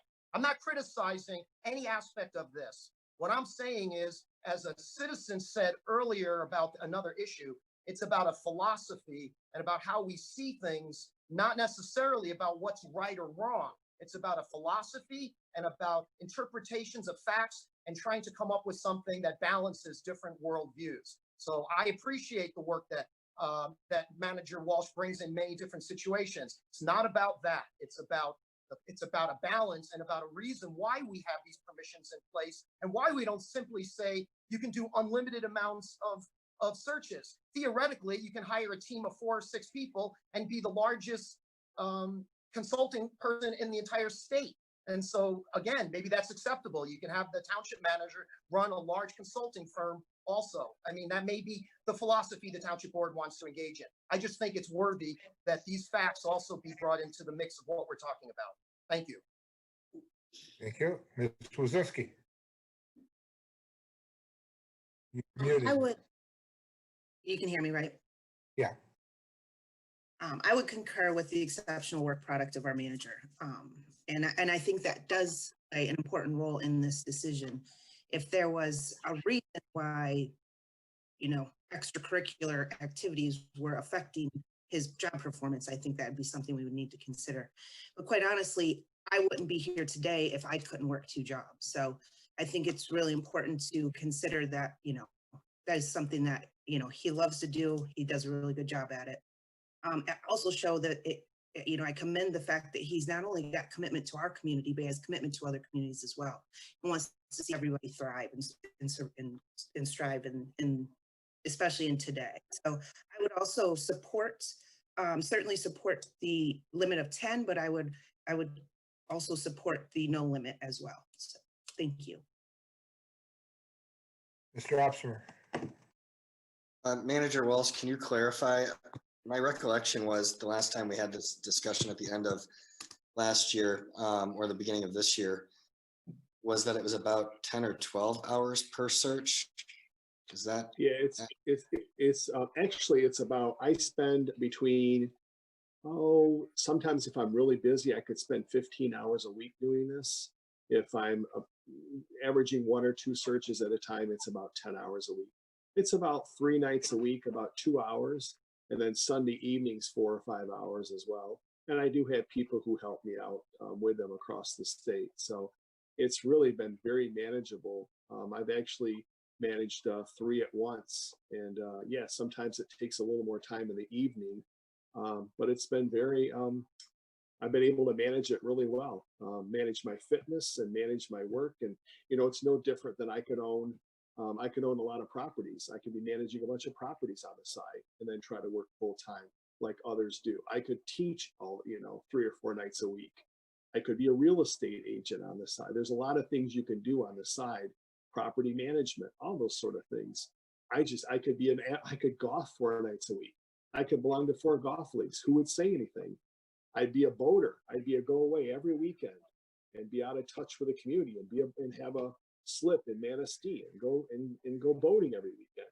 There's different things you can do. I just choose to do this. I appreciate all your comments. I really do. Thank you very much. So go ahead, Mr. Esser. Right. So just to put that in perspective, 5 to 6 hours a year is 260 to 300 hours a year under a 10 search, given the weekly hours that the manager gave us. From my perspective, the only way that this could conflict with the township, because I have full faith that the township manager is not going to abuse it or allow it to interfere with his time, because he's given us every indication that he is on the job 24 hours a day, regardless of the circumstance. The police chief, the fire chief call him at 3 a.m. There's always a litany of issues. And even when those occurrences do happen, we typically get an email with like a 3 a.m. timestamp after the incident occurs. And so as soon as we wake up, we're apprised on whatever happened. And I wouldn't even say that that's necessarily needed at the time, given most of the incidents that are reported, but there's always good follow through. But the only issue that would ever come about, from my perspective, is if the township manager were to take place in a search where one of our own employees could be recruited away or be an applicant. And I have full faith that he would come to the supervisor in that case. So, but even if we wanted to codify that in language, I'd be fine with that. But I would also support Trustee Jackson's concept of eliminating a search requirement. I think maybe it's more apt to have that at the end of the year once we do the manager's review. But I would be fully supportive of removing that. If we want to have it codified for best practices, I'm happy to support language so that he does have to report to the supervisor. But really, from a township perspective, only using this business in a manner that would recruit away our own talent.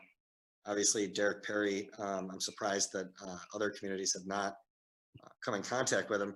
And really, I actually kind of view Manager Walsh doing these searches as kind of insulating our talent, because it takes our talent off the table. But maybe our talent doesn't want to hear that. Maybe I just said something bad. But when you look at things, it kind of comes full circle. But at the end of the day, I think it would be best to have that conversation at the end of the year, but I would be supportive of removing the cap at that time. Thank you. Speaking to the point of the manager's personal well-being, which I think was a point well made.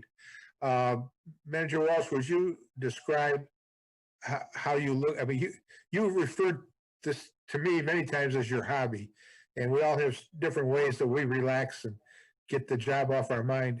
Could you talk about that with regard to the points that were raised about, we don't want to have you off doing so much that you're don't have your own self well-being? Right. Yeah. I mean, everyone has to have a work-life balance. And for me, it's what I do during the day. And of course that goes in the evenings and weekends often. But then you have the components of trying to get physically fit, and you have the component of doing recruitments. And that's how I spend my time. And I care for my mom too. She's 85, 86 years old. And part of my time is caring for her and her property. That's where I find enjoyment. I find enjoyment in the recruitment It's a passion of mine, no different from those who enjoy golfing or boating or whatever they do. That's how I spend my free time. So yeah, it is what it is. And I also think that there's a little bit of a spillover from all the time I spent on recruiting to like the last 4 weeks when I use some of those skills that I've learned over the last 2 decades in recruiting someone like Amber Clark away from a city not too far from us. Those are important things for us. And I try to use those skills as best I can for the township. Thank you. Do we need to keep discussing this, or are we ready to have this come back as an action item next time? I don't see. Ms. Jackson, got a hand? You're muted. Go ahead. No, you're still muted. Yes, I think we should bring this back for action at our next meeting. Ms. Jackson? You agree? I agree. Okay. All right. Well, we're not voting now, so we're not all going to say whether we agree or not, but I believe we have a consensus to bring this back. And we will for action next time. Thank you. All right. We now come to the matter that has been on a lot of people's minds, which is the item special use permit number 20021, the NDEV Group constructing a building greater than 25,000 square feet. And we're at discussion again. I will mention that we did not hear about it yet today, but in a conversation I had earlier today with a representative of the project, I was informed that they are willing to modify again the parking arrangement so that they would eliminate the 11 parking spaces that are closest to the neighborhood, which are on the far east end of the project, with the idea that there would be grass grown there, it'd be green in place of those parking spaces, but with the one proviso that if they found in the future that they could prove a need for those spots, they could come back to the township to regain those spots. And I found that to be a very meaningful change that they propose. That's just one thing that I'll mention in the discussion. I'll open this up for discussion. Ms. Jackson. In addition, relative to the parking question, the application, the project as proposed has, I believe it's something like 38 more parking spaces planned originally than the minimum number required based on the size of the building. And so the elimination of those spaces certainly allays my concerns about this, what I might call excessive parking on this site. It's 35 actually, 35 more than what's required. Mr. So staying on topic with the parking, that was something that I was going to propose as a minimum example for what the applicant could do with the site plan. Those are 7-foot deep parking spots, so obviously that adds 7 feet. But the green belt there is also still quite wide, so they could do 3 feet to add a clean 10-foot buffer, which would make for a total of 115 feet. But another item, noting that we're 35 spots over the parking requirement, and our parking requirements are quite excessive in terms of the actual demand. Nobody could go out and find a full parking lot in Meridian Township at any given time, other than maybe New Year's Eve at the mall. That would be the only exception, and that is a very unique instance, and you shouldn't park everything for the most excessive day in the year. It's entirely unfriendly to the environment. In addition to that, when you go around the corner by the amenity area, the gazebo, I would also ask the applicant to take a look at that. There's 12 parking spots there, and that could increase the green space in the amenity area for the gazebo. So it's just literally right around the corner from those 11 spots that Trustee Jackson and Supervisor Stika spoke about. And that would also add some green space and some pervious area. And so that's a, kind of a minimalistic look at what can be done with the site plan. But I want to talk for a second about this notion that what's before the board is a special use permit for a building in excess of 25,000 square feet. I don't think the applicant meant what he stated, but he effectively said the consideration before the board is whether or not the building is 25,000 square feet or greater. And the purpose of the special use permit in the instance where there's a building or collection of buildings in excess of 25,000 square feet is that the board should exercise special care in reviewing the site plan. Our planning and public works staff could easily determine that the building's over 25,000 square feet. So if that was the only consideration, there's no use or purpose to the special use permit at all. So in understanding that, and in understanding that the community has a longstanding interest in vetting with special care projects of this size and scale based on the square footage of the building, that's why we're having a discussion about this site plan. You know, at the last meeting, we talked about other projects that have been conducted here in the township, even recently, just literally on the other side of the river. And in those instances, you know, applicants were willing to revise their site plans, you know, not in a holistic fashion, not throwing out the site plan and reworking it, but reconfiguring. So for instance, it was stated that that northern wing, which is 3 stories, and that adjoining wing connecting to the memory care is also 3 stories. And those could become 4 stories. And with the buffer that exists between the neighborhood, there's not going to be a sightline issue between 3 and 4 stories. Residents aren't going to be able to see the buildings just because they're 10 feet taller, given the buffer and distance between them. And what that would allow you to do is shift that memory care further in without actually shrinking it.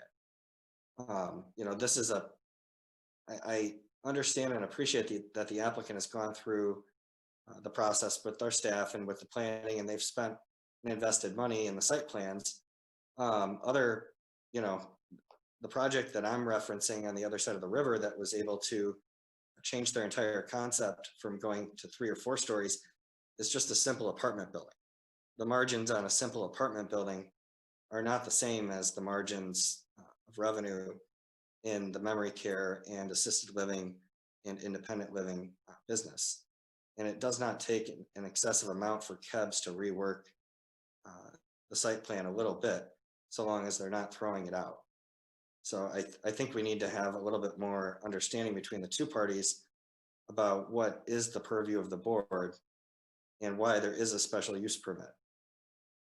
And then the other thing that I want to talk about, which was residents brought it up, but when you look at the township's park and land preserve map, what you find is that the nearest park is actually downtown Okemos. It's Wanch Park in Ferguson.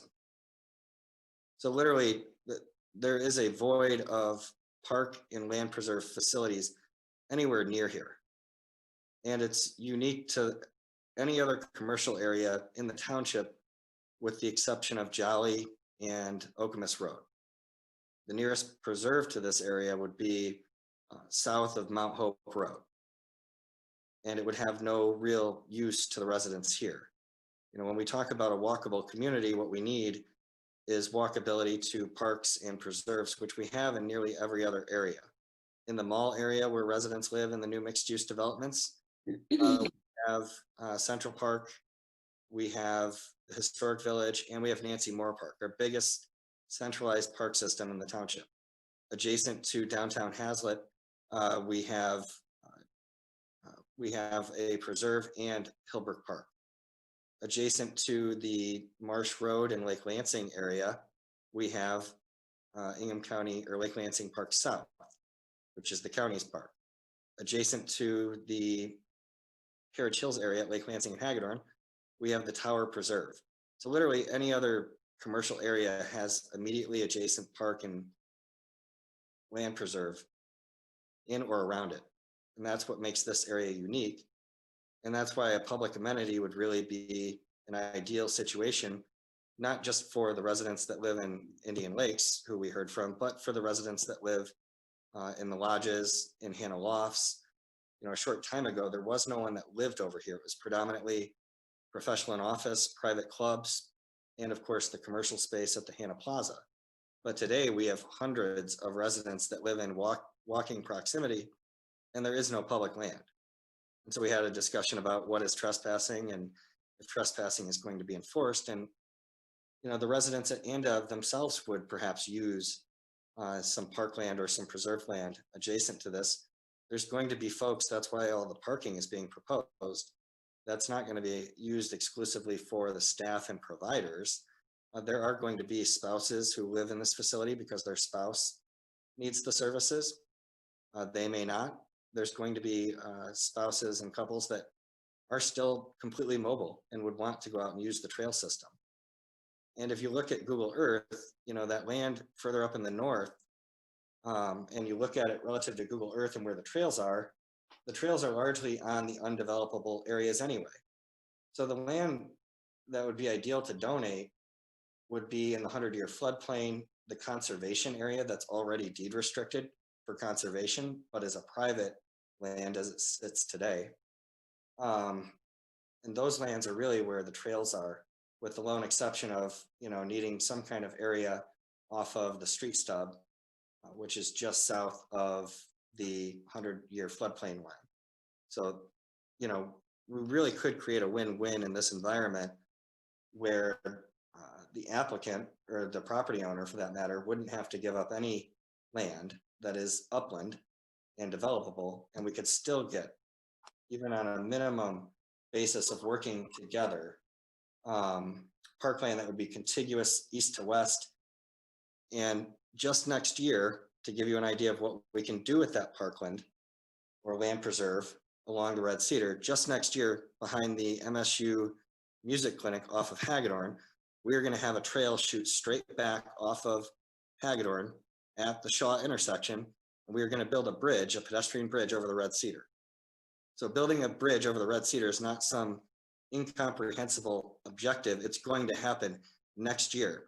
The millage that's funding that predominantly was just renewed on March 10th of this year and will be on the property tax bills that Treasurer DeShane sends out in November.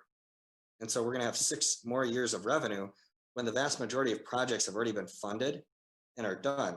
So there's actually going to be demand for projects, viable, good projects, to invest that revenue in.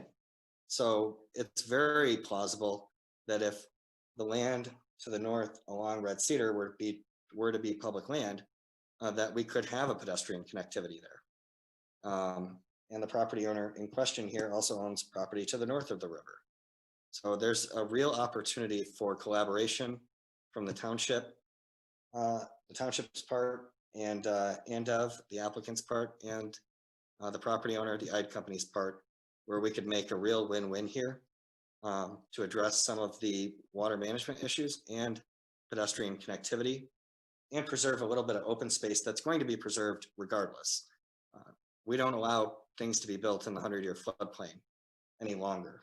There are exceptions from the 70s and 60s and perhaps even 80s before we had the standards we do today, but that land is not upland and it's not going to be developed regardless. So it's not a question of preservation, it's a question of whether or not it's a public asset. So those would be my 2 primary concerns, which is getting a little bit more site plan adjustment and then creating an actual public amenity when we look at this whole area holistically. Thank you. Thank you. More discussion. Ms. Wazinski, you're muted. Thank you. Sorry, I dropped off for a minute, so I had to reboot. So I may have missed a few things, but I want to also say that I do appreciate the amount of time and effort that both the developer as well as the Planning Commission and the staff have put into this. But this is a process, and the process for the SUP is so that, you know, we can all have input and all have consideration into what's the best for everybody. So quite honestly, I was hoping to see a little bit more thoughtful consideration of some of the issues and ideas that we brought up at the last board meeting. But you know, reducing the footprint, I think, is really, really important for multiple reasons. We really want to reduce the amount of impermeable surface, considering that we are adjacent to and around floodplains and floodways that are, I mean, we've seen pictures that the water is increasing over time. We know that around the rest of the community, around the rest of the state and the you know, the country for that matter.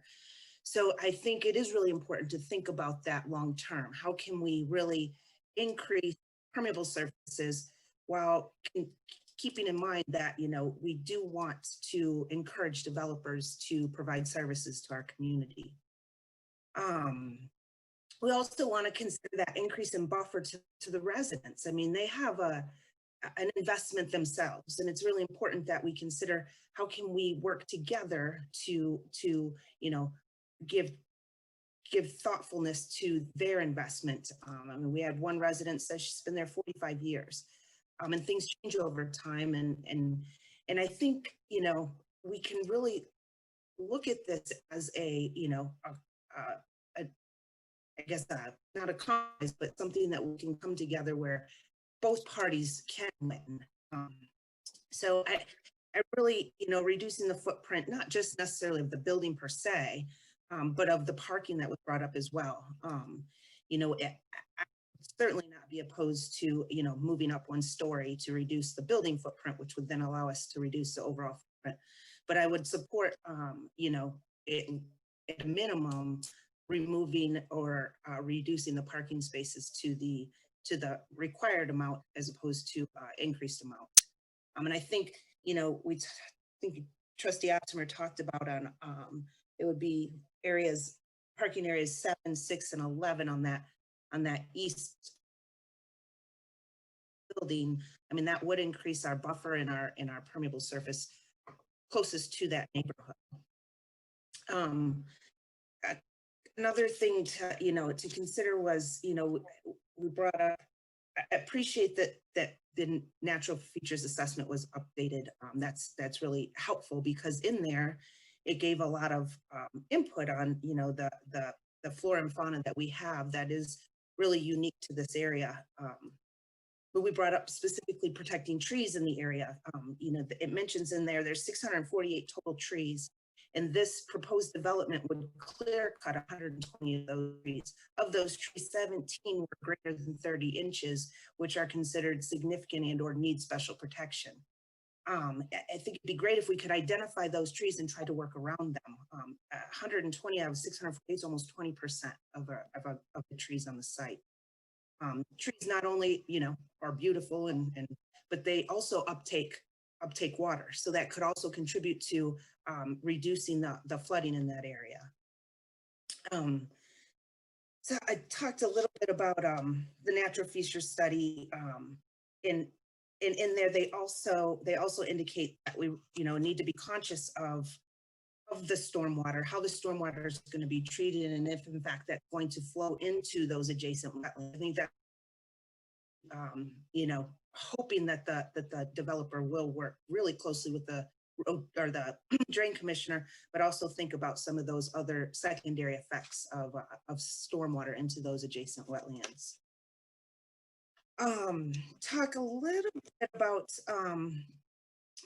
that, you know, that natural component of this area in you know, keeping that natural space when we can. So I agree that, you know, if we can create a natural space in this kind of what we like land preserve and park desert, if we will, as Trustee Ops kind of explained, that we're lacking that area and we can increase walkability, I would certainly not be opposed to that in that area of the non-developable land up in that northeast corner.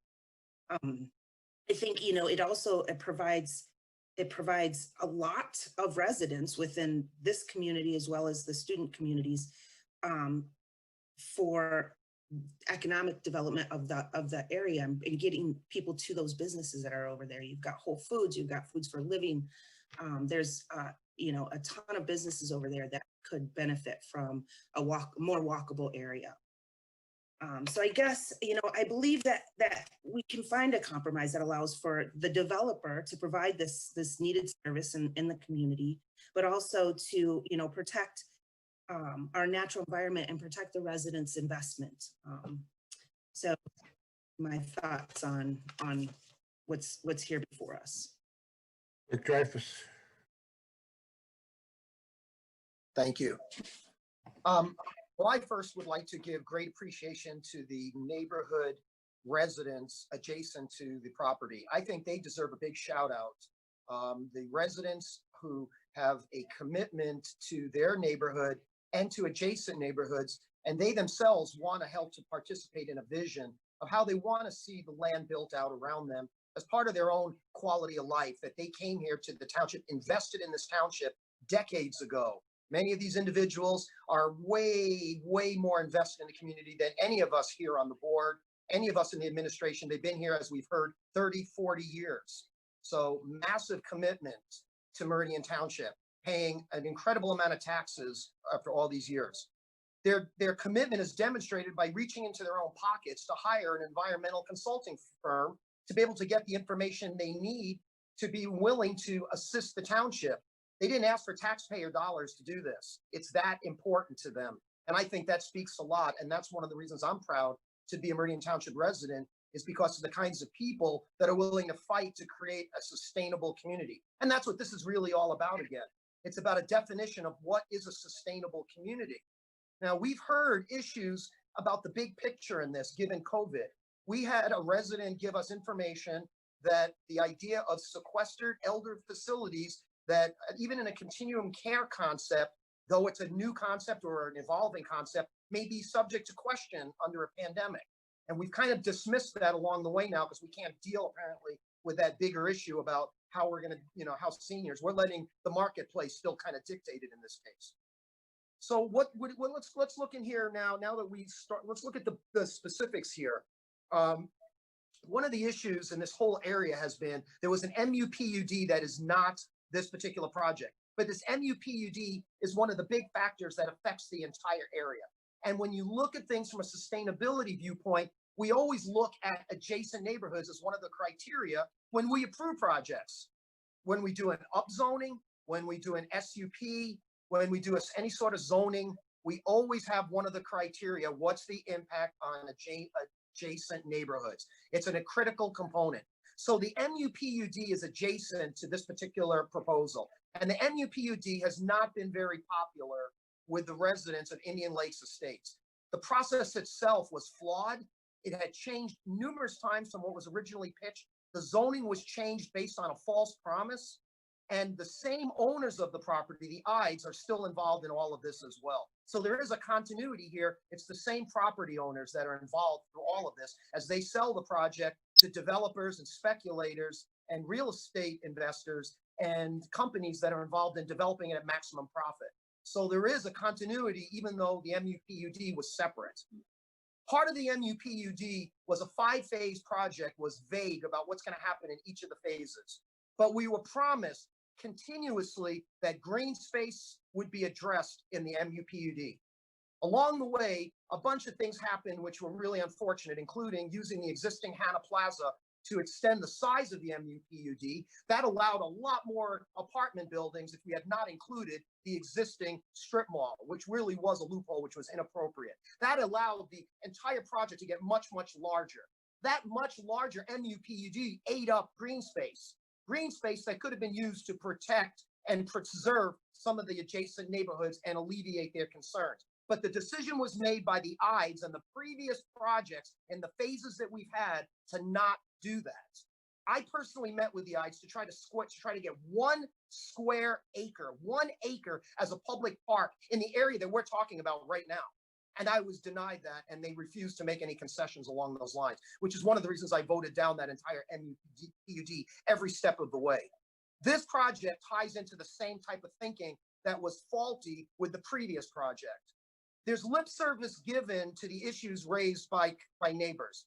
But if the issues raised impact the cash flow and the risk assessment in any meaningful way, Those issues are disregarded. And we all know that's been a fact from the beginning, starting in 2007. This is for 13 years. This area has been planned out for what it could be. The applicant, the developer, Mark Klaus, the owner of the property, represented by CEO Mark Klaus, said that they've been thinking of a senior project here for 13 years. Yes, there was. It was part of a mixed village concept that meant that elderly people were not sequestered in homes and put in little apartments and have to be catered to in various medical needs. It was dreamed to be seniors that represented retiring professors, people in the community, empty nesters, people returning from Florida, and many other people, in addition to students, professionals, and an entire mixed village concept. That's what part of this project was also planned to be. Along the way, we did not get any green space protection from the previous MUPD at all. That's why this project, by the same developer, should be held accountable to the standards that we've been told all along the way. We have been literally kicking down the phrase that I've been hearing for the last few years was a phrase that's been around for, I don't know, maybe 50 or 100 years. This phrase has been around, but in the last 2 years, I've heard it used more than any phrase since I've been on the board, and that is kicking the can down the road. That phrase has been used more in the last 24 months on various projects than anything I've ever heard, because what we're seeing again and again is that's exactly what's happening, particularly with the hydrology issue. That's the number one issue that's affecting this area. The idea that suddenly we can contact the drain office and get proof that the hydrology has been fixed is a pipe dream. That's not real. We know it's not real because the drain office is not in a position to want to convince homeowners about any particular state of hydrology because it puts them in a pretty bad spot. The drain office is never going to make a statement or a commitment about anything like that. They can't.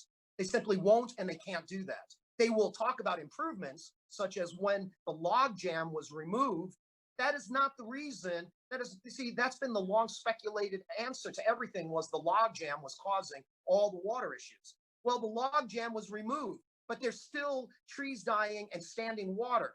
So we know for a fact that the log jam was not the primary reason. It's one of a number of factors that affected the hydrology in the area. So the hydrology is a big issue. The citizens in the neighborhood are affected by this and they're concerned. The hydrology also affects the long-term sustainability due to the impact it has on the ecosystem, on landscaping, and on visual aesthetics as well. The second issue deals with the building footprint and the choices made that we wind up having a proposal that we have to jerry-rig like a jigsaw puzzle and constantly carve out little pieces around the edge of a jigsaw puzzle when the actual jigsaw puzzle piece is faulty to start with. If we dealt with a better jigsaw puzzle piece, we don't have to keep carving out all the edges and the irregularities and try to make something fit when the puzzle piece doesn't fit. In this particular case, I've been listening keenly to the arguments put forth by the real estate developer and by the property owners. I'm also listening keenly to the comments made by residents who have been affected by this since the beginning of Capstone in 2012. And what I'm hearing clearly is that the business aspect of this is a surefire winner in terms of the business model here, and therefore there is no real plans to want to make any serious adjustments because the model that has been proposed is a winner. It has the lowest risk and the highest return. What's excluded from that are the hydrology issues and the loss of green space and the actual loss that the MUPUD of green space and nature never addressed either. This land is one of the last pieces, several trustees have mentioned it tonight and in the past. This parcel and the parcel to the north are among the last of these kinds of parcels really around. There's very few of these anywhere. Along the way here, I do not believe the community got a fair shake. I'm always concerned about multi-phase projects because we get vague promises for the future with no written timeframes, milestones, or anything else. And then we get the same sort of song and dance several years down the road. And believe it or not, we never get what we think. We never get what we think we're going to get. And the reason is always changing market conditions. Well, that's a fact of life, and we know that. So when we go in right now, we have to assume changing market conditions. So let me summarize the issues that I have right here. We did a new natural features survey. Wonderful. I'm really happy that the developer did that. That was great. As trustee just pointed out, there's some important information to glean from that natural features study. What it says is there's a lot of important things worth fighting and preserving. That's what it really says. Bottom line, natural features say there's some good, unique features there, and it's worth protecting. What did the developer do so far in the meantime to address the concerns that have been raised? We've eliminated, I apologize, 3 parking spots so far. Literally, I think it's 3 was with that. That's a drop in the bucket, and it's a good move in the right direction. So I applaud the developer for moving in that direction. But that's really 1 inch in what needs to be many feet of movement. What's the next thing they did? They made sure that they were going to make sure there was no traffic cut through. Well, if they had done a traffic cut through, I'm sure there would have been a lawsuit against the township if we approved it, as well as the developer, since that was a hallmark from the very beginning in 2007 with the MUPUD to say absolutely no cut through. So anything like that would have definitely resulted in a lawsuit. I'm sure of it. So I think the developers just decided real quickly that, you know, that's what's called a straw man. Sometimes a developer will shoot for the moon and come up with dozens and dozens of things, some of which they really don't care that much about, truly. And then when they give them away or they get rid of it, they act like they've made negotiations in good faith, when actually that has not really occurred. And in my opinion, this is one of those examples. I think there's a fundamental, again, misunderstanding of our entire process of how we do land use here in the township. And so you do not pounce. You heal. Excuse me, there's some other things coming on in the meeting right now. Okay. Taking care of it. I apologize. Thank you. So one of the concerns here is that what do we really do here? We don't want, again, the developers spend a bunch of money on a site plan. They come before us, and basically from the last 8 years I've been on the board, we virtually never tell a developer, this isn't going to work. You have to really redo the whole thing. We never do that because we feel the argument that they spent a bunch of time and money on engineering and traffic studies, and they did the site plan, so we got to go with what they gave us. That's the weird jigsaw puzzle piece that's always handed to us. And then we have to kind of carve that jigsaw piece to kind of make sense. I argue again that we need better jigsaw pieces to start with, and this is an example of one. We had a trustee just mention that we can go vertical. Vertical is a good way to go. Vertical, you can lose some privacy in adjacent backyards. If you make it, you go up another 15, 20, or 30 feet, you're going to look out further. So there's a trade-off when you go vertical about how far out you see over people's property lines. But in this particular case, I would say vertical is probably a pretty good trade-off from my perspective. And I'd be curious to hear citizens, again, weigh in on it. I think what's needed is a reconfiguration of the footprint, the building footprint. It needs to be moved further west, go vertical, eliminate more than the 15 additional parking spots that are proposed. And we got to really look at what the hydrology of the area is. I believe that we need a detention pond that's been long discussed. I don't hear the word detention pond anywhere, primarily because that's prime real estate and people don't know how to put in that give up that sort of chunk of land. It's obvious that one place you could put that in is in the north part of the northern property, maybe where there was if there's a way to shunt the water north. I don't know about how that all works in terms of the direction, but if it was possible, the northern parcel is a juicy parcel. It has environmental features, it's undeveloped, and you could put a detention pond possibly in the southern part of that particular area and try to minimize the tree loss wherever possible. I'm just saying that's one possibility. The key is that the developer owns all this property. There's a concept that we have never enforced in the township, ever. It's known in state law as transfer of development rights. It's a hardly used section. It's a tool for communities to use where you can allow a developer to get certain concessions if they take property that is not specifically a part of their own proposal, but that they own property that they then allow other uses for, or they deed to the township, or they give a conservation easement, or they do something that the public body deems appropriate. It's a transfer of development rights. This, I believe, is a prime place for us to experiment and try looking at that concept. We should have a transfer of development rights, and the Ides should be willing to grant a transfer of development rights for the northern parcel to the township in exchange for allowing us to approve the MUPUD on this project. It's a very fair and appropriate way to go. Once we have that in place, we can decide too if we want to have part of that parcel become a land preservation, which has been mentioned, or some other types of low impact uses, or part of it for a detention pond and preserving the rest. Many, many options that can play into that as well.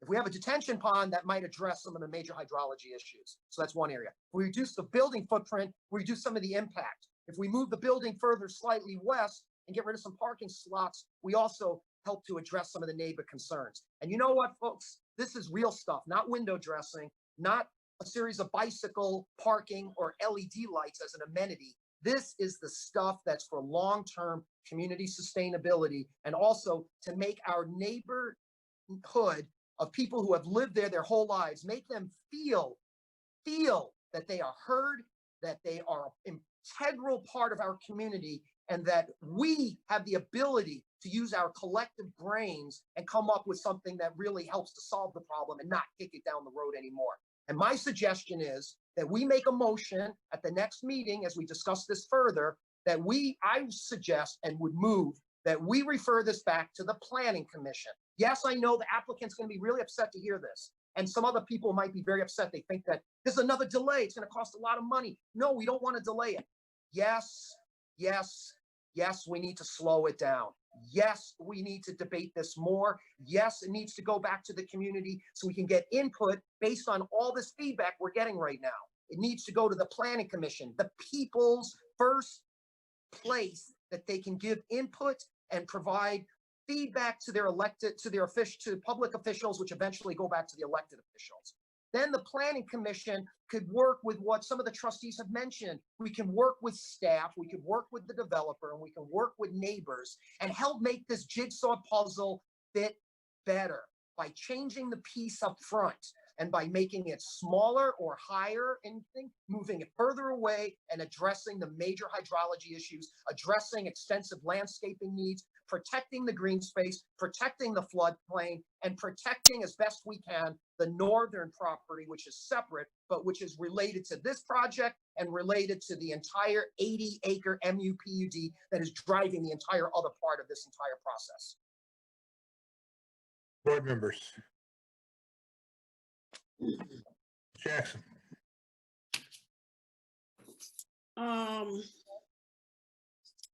Let me first start by saying I've been working on this project probably for the last 15 years, the larger project. And that from the beginning, I believe the owners of this property and many of the developers that they've walked through looking at it have been told that the only acceptable development of this RAA zone residential property would be low impact and low density property. And this was in regards to the total 50-acre site. I do want to remind people that what we are dealing with at this point, as much as we disdain the separation and consideration of pieces, what we're dealing with is 1/5 of a parcel, 10 out of 58 acres. And that is the question that is before us in terms of the special use permit.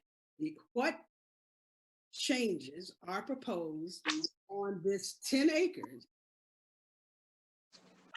And how will those changes impact not just the 50 acres of the entire parcel, but the neighborhood around it?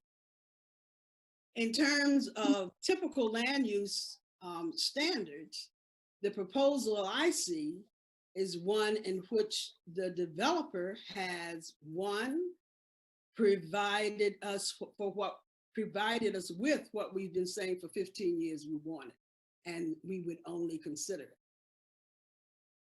Second, what I see is an effort by a developer to give us what we have suggested for a long time we wanted, and bend over backwards to exceed the expectations of our statutory standards. I believe they've done that. The issue of hydrology is a long-standing issue. And the problem is that we don't know how to make something happen to fix that. The responsibility of a developer on this 10.73 acre site is to make sure that his runoff, the runoff resulting from his development, doesn't exacerbate the problems we already have. He does not have a responsibility. It's not his responsibility to fix the hydrology problems in the whole area. His responsibility is to ensure that with his design, he does not exacerbate those issues. That's my understanding.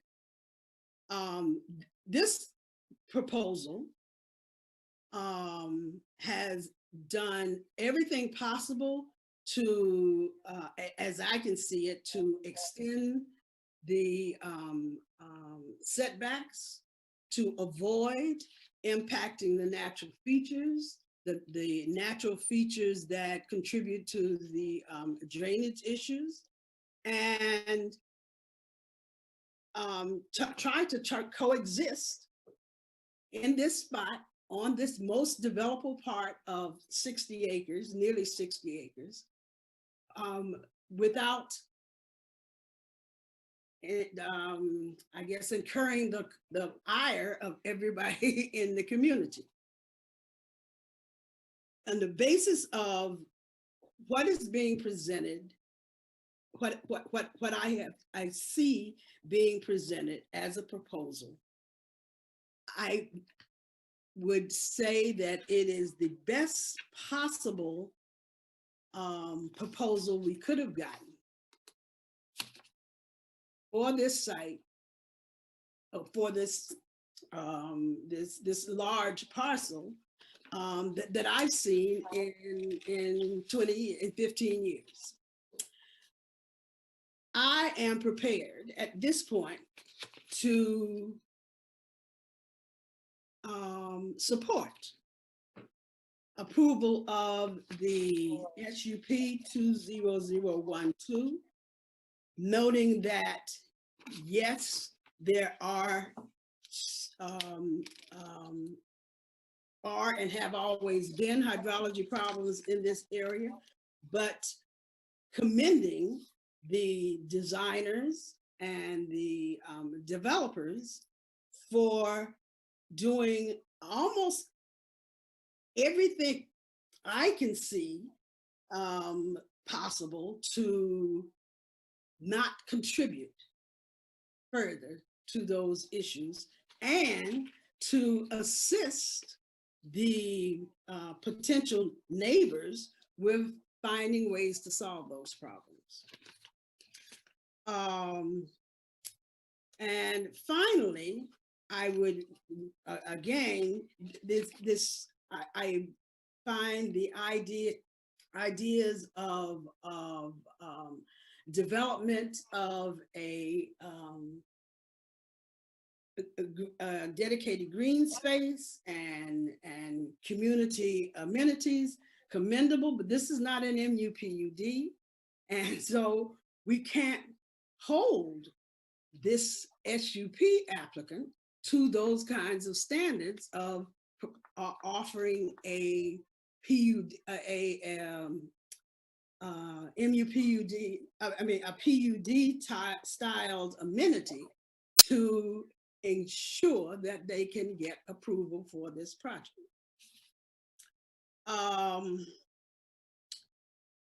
Again, I would remind people that this is 10 acres of a 58 acre parcel. I would also note that I'm a bit confused because at some point there is talk of separating the 10 acres, 10.73 acres from the 58 acre total site by land division. And so it confuses me, I guess everybody else too, in bringing in this discussion of what happens to the northern section of the 58 acre parcel, because I'm not sure I understand how that relates to this the building of what I would call a responsible type of development on this 10 acres sitting in the middle of the parcel. Mr. Shane?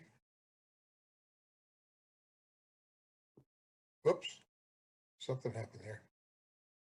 Where the computer went crazy, Mr. DeShane.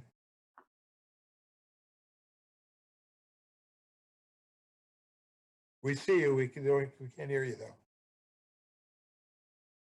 Still can't hear you. There. Thank you.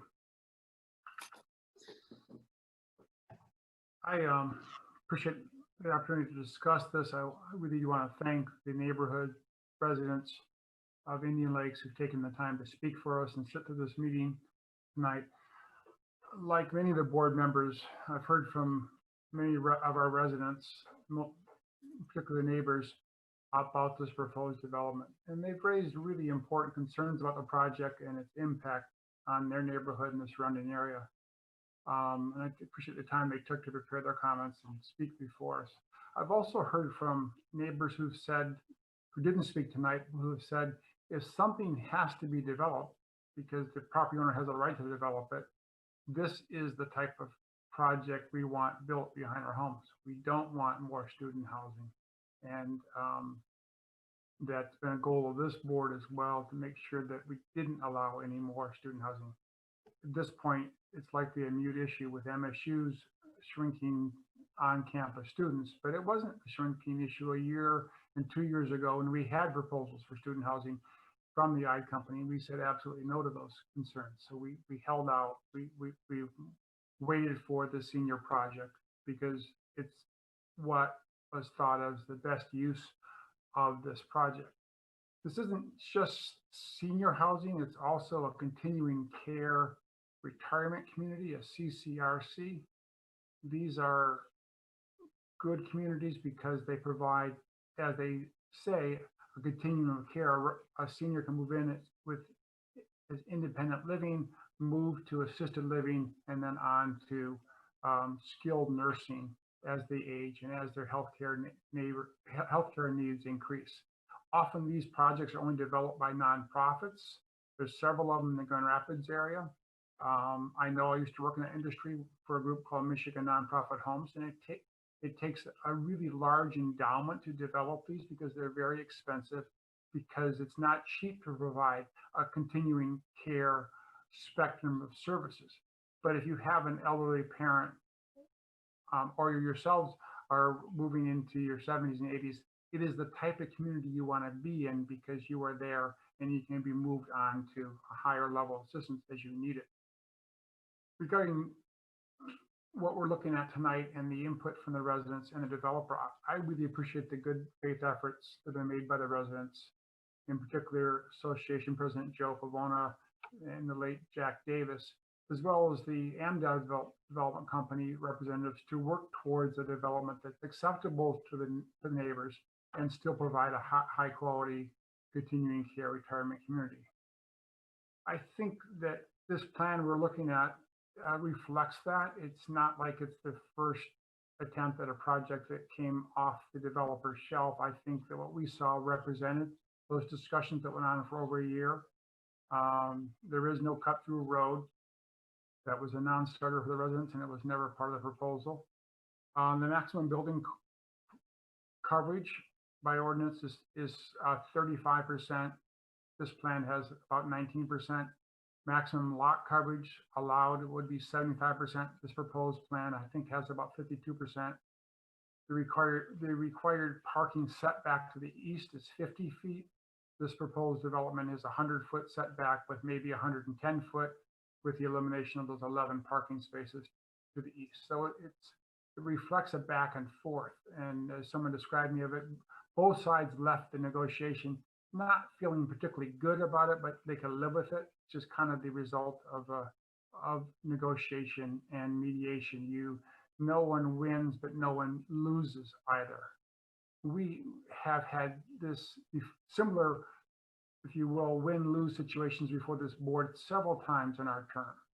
And in at least 3 of those cases, with the help of the township manager, we have been able to negotiate a compromise between the developer and the neighborhood. our manager didn't need to get involved in this one, but it's the model that we've looked for, which is not win-lose, but coming together where both sides issues are addressed and a way forward is found that is not perfect for either side, but it's a way forward without everyone ending up in court and spending untold tens of thousands of dollars in court only to come back and have to ultimately negotiate something in the end. The drainage is an issue, and I think that the final drain plan has to be looked at the site plan review. I think the residents hiring an environmental engineer to vet the plan is really a smart move. We're not environmental engineers. They will have one that can look at this and make sure that it does address drainage and that we don't make the situation that's already exists in the neighborhood any worse, and perhaps can even find a way to improve that. The drainage issue is there. We've had several neighbors report that before a shovel has gone on the ground in this project, they're already seeing water in their basement. You can understand their concern. They don't want to make that situation worse. And as one resident put it, we're in the era of climate change. And so we've had some of the wettest years in the planet ever recorded, not likely to change here in Michigan or anywhere else. So they don't want this problem made worse by the development, and it shouldn't be worse. So this drainage plan has to be vetted, has to be address the issues.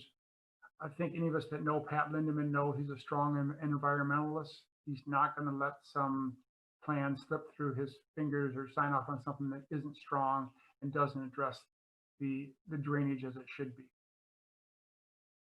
For me, the issue that's probably most salient right now, and I'd like to have Mr. Samuels address it in a second, and it actually got brought up by one of our speakers, Athena, who remembered the State Journal article of that developer of the Newman Lofts, their 91 units, who have really threatened East Lansing City Council. If you don't waive our 55 and older age requirements, we're going to sue you, okay?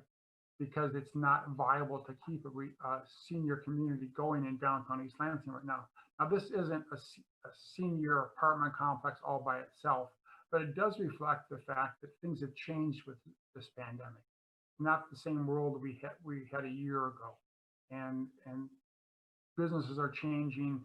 Everything is changing as it must in this era of a pandemic. So, if Mr. Samuels, if you're still here, I'd like to ask you a couple of questions. One is, have you talked to your investors? Have you talked within your company? And in this COVID era, is the CCRC model still viable in this location? And secondly, if so, how has COVID-19 changed your plan from what you originally were going to propose?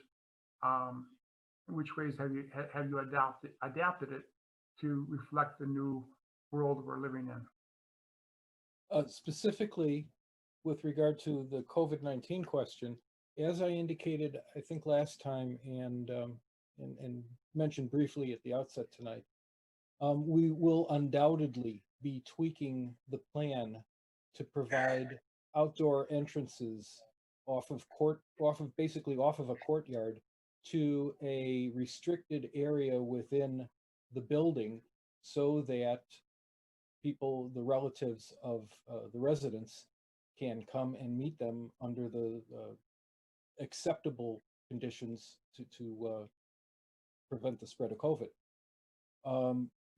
But that is the operating procedures that are, that the operating partners use.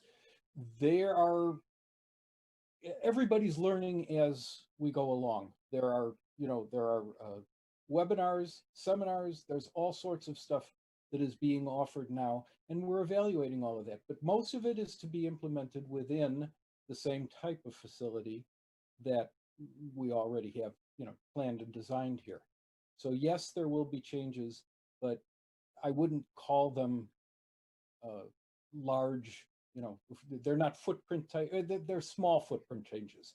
They're adding a door in an outdoor area, something like that is what we're anticipating.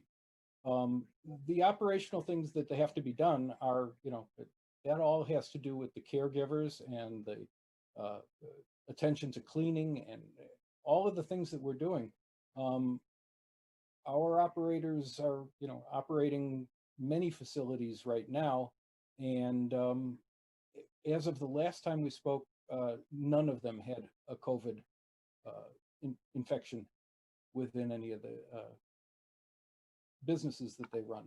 So it is something that is challenging, but it is something that we believe that we can cope with and handle with minor tweaks to the building design.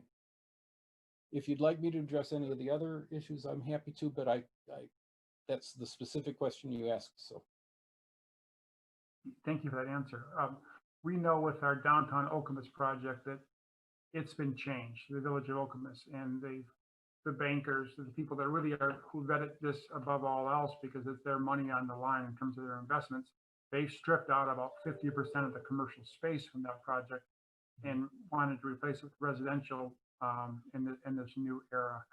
Has your financing changed at all for this model? I don't like to get really into the details of our financing situation in these types of meetings, but COVID presents a challenge for everyone, including financing. There's no aspect of business life that COVID has not affected.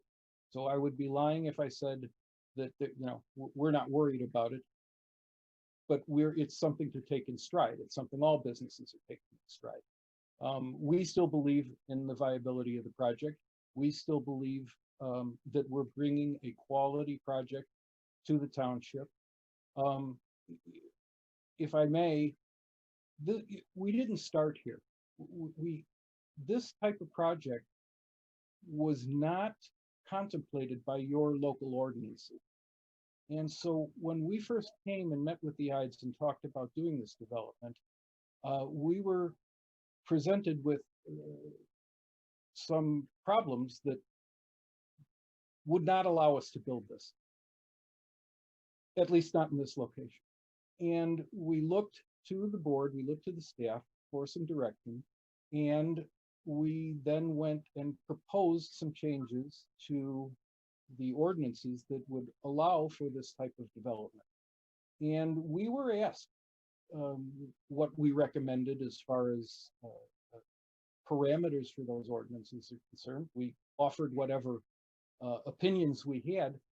What came out of that process is the setback requirements, the height requirements, the restrictions that this property has, and those were all those were all presented to the township board, and so we believed that the township board understood what it was that we were intending to present then as a development proposal, because we made sure that we would fit into the parameters that the board created that would allow this in the first place. And specifically for the people who aren't maybe not aware of it, it had to do with the ability to have full kitchens in the senior apartments, because there was concern that someday those could be converted into student housing units. And we said, first of all, that they will not be turned into student housing units, and we will deed restrict the property to require anybody living in the property to be over 55 years of age. Now, that's a federal law that allows you to do that without it constituting discrimination. And it enables communities to protect places like this where there are concerns about bringing in families and bringing in young children and bringing all of these things. And to be honest with you, as a developer of senior housing, we don't want those either. We don't want those anyway. They discourage people from living in the place. Most of these people, you're right, they don't want children running in the halls and everything. They want to visit their children, their families and everything else, but that's not the living environment that they're looking for. So that's why we're a little bit surprised by the objections that we're hearing, we don't come into a community and try and force something on anybody. That's not the way we operate. It never is, never will be. If you don't want us, we'll go away. But that's not what we want to do here. We want to reach some reasonable compromise. Normally, we're the municipalities are looking for more parking. They're concerned with holidays. They're concerned with overflow parking onto neighborhood streets. They're concerned with all these type of things. This site is basically a remote site. And so other than doing some kind of shuttle bus to another remote parking lot, we felt that we needed to provide ample parking to avoid any problems along those lines. It costs less money to plant grass than to pave parking spaces. So this is, if you want us to kill 35 parking spaces, I'm guessing that we'll kill 35 parking spaces. That's not what should govern this whole thing. We believe that those parking spaces are reasonably required for all of the events and everything else that happen on the property. So that we're willing to compromise along those lines. When we designed this, again, we worked with hopefully the community and the staff to specifically arrange the buildings so that the only portion of a building that basically backs to the houses on the east of us is a two-story area, and those houses are mostly two-story houses. It's just like having another house height-wise, and the setbacks are over 100 feet, and we offered to build a berm, and we landscape the berm, and we'll leave the tree line. We're leaving, what is it, 85% of the trees that are on the property are going to be left. We've tried. Like I said, I'm surprised to see the level of unhappiness with the project. As Trustee Jackson cogently mentioned, our obligation is to ensure that anything we build, streets, parking lots, sidewalks, buildings, everything that we build has to result in no faster runoff than exists on the property now. So with all of the problems that the neighbors have, in essence, we're committed to not make them any worse. We don't know, we can't make them better, because that's not what the problem is. The problem is, in all likelihood, the fact that, as you have mentioned yourselves, the ordinances have changed since those properties were developed. They wouldn't be allowed to build those houses now the way they are built. They would have to deal with the water better than they did, but they're there, okay? And I don't know if sewer improvements or if the homeowners association could address this through some sort of assessment to improve the sewers, add drains, add capacity. They can certainly look into that. They are hiring independent engineers. My guess is that that's what those engineers will tell them, is that they need to do work on their own area, as opposed to worrying about what this development will do to them, because we will not add to their water problem. We can't build, and we won't build if we do. Is there anything else that I've missed? Thank you for your response. Thank you for your response, Mr. Samuels. And we do see, many of us on the board see the township as terribly overparked, in part because we're sitting at Town Hall, which is to the north of the Meridian Mall, which I think was built even in the 60s and 70s overparked. I don't even think on Black Friday they fill up all their parking spots, and the rest of the year, 90% of the parking remains empty. We do want to reduce the amount of impermeable surface area. That's a really important value for this board, that any development have a minimal amount of impermeables. It's certainly important to the neighbors who are concerned about making the drainage situation worse. And I appreciate your comment about being open to reducing parking spaces. If that's what the board wants to, that would be a great sign of good faith on your part to do that. And the 11, I know that the supervisor mentions, is a good start to get rid of on the east. Trustee Opsimer mentioned the ones around the gazebo as well. It would still put you well up above the 189 that is required by ordinance.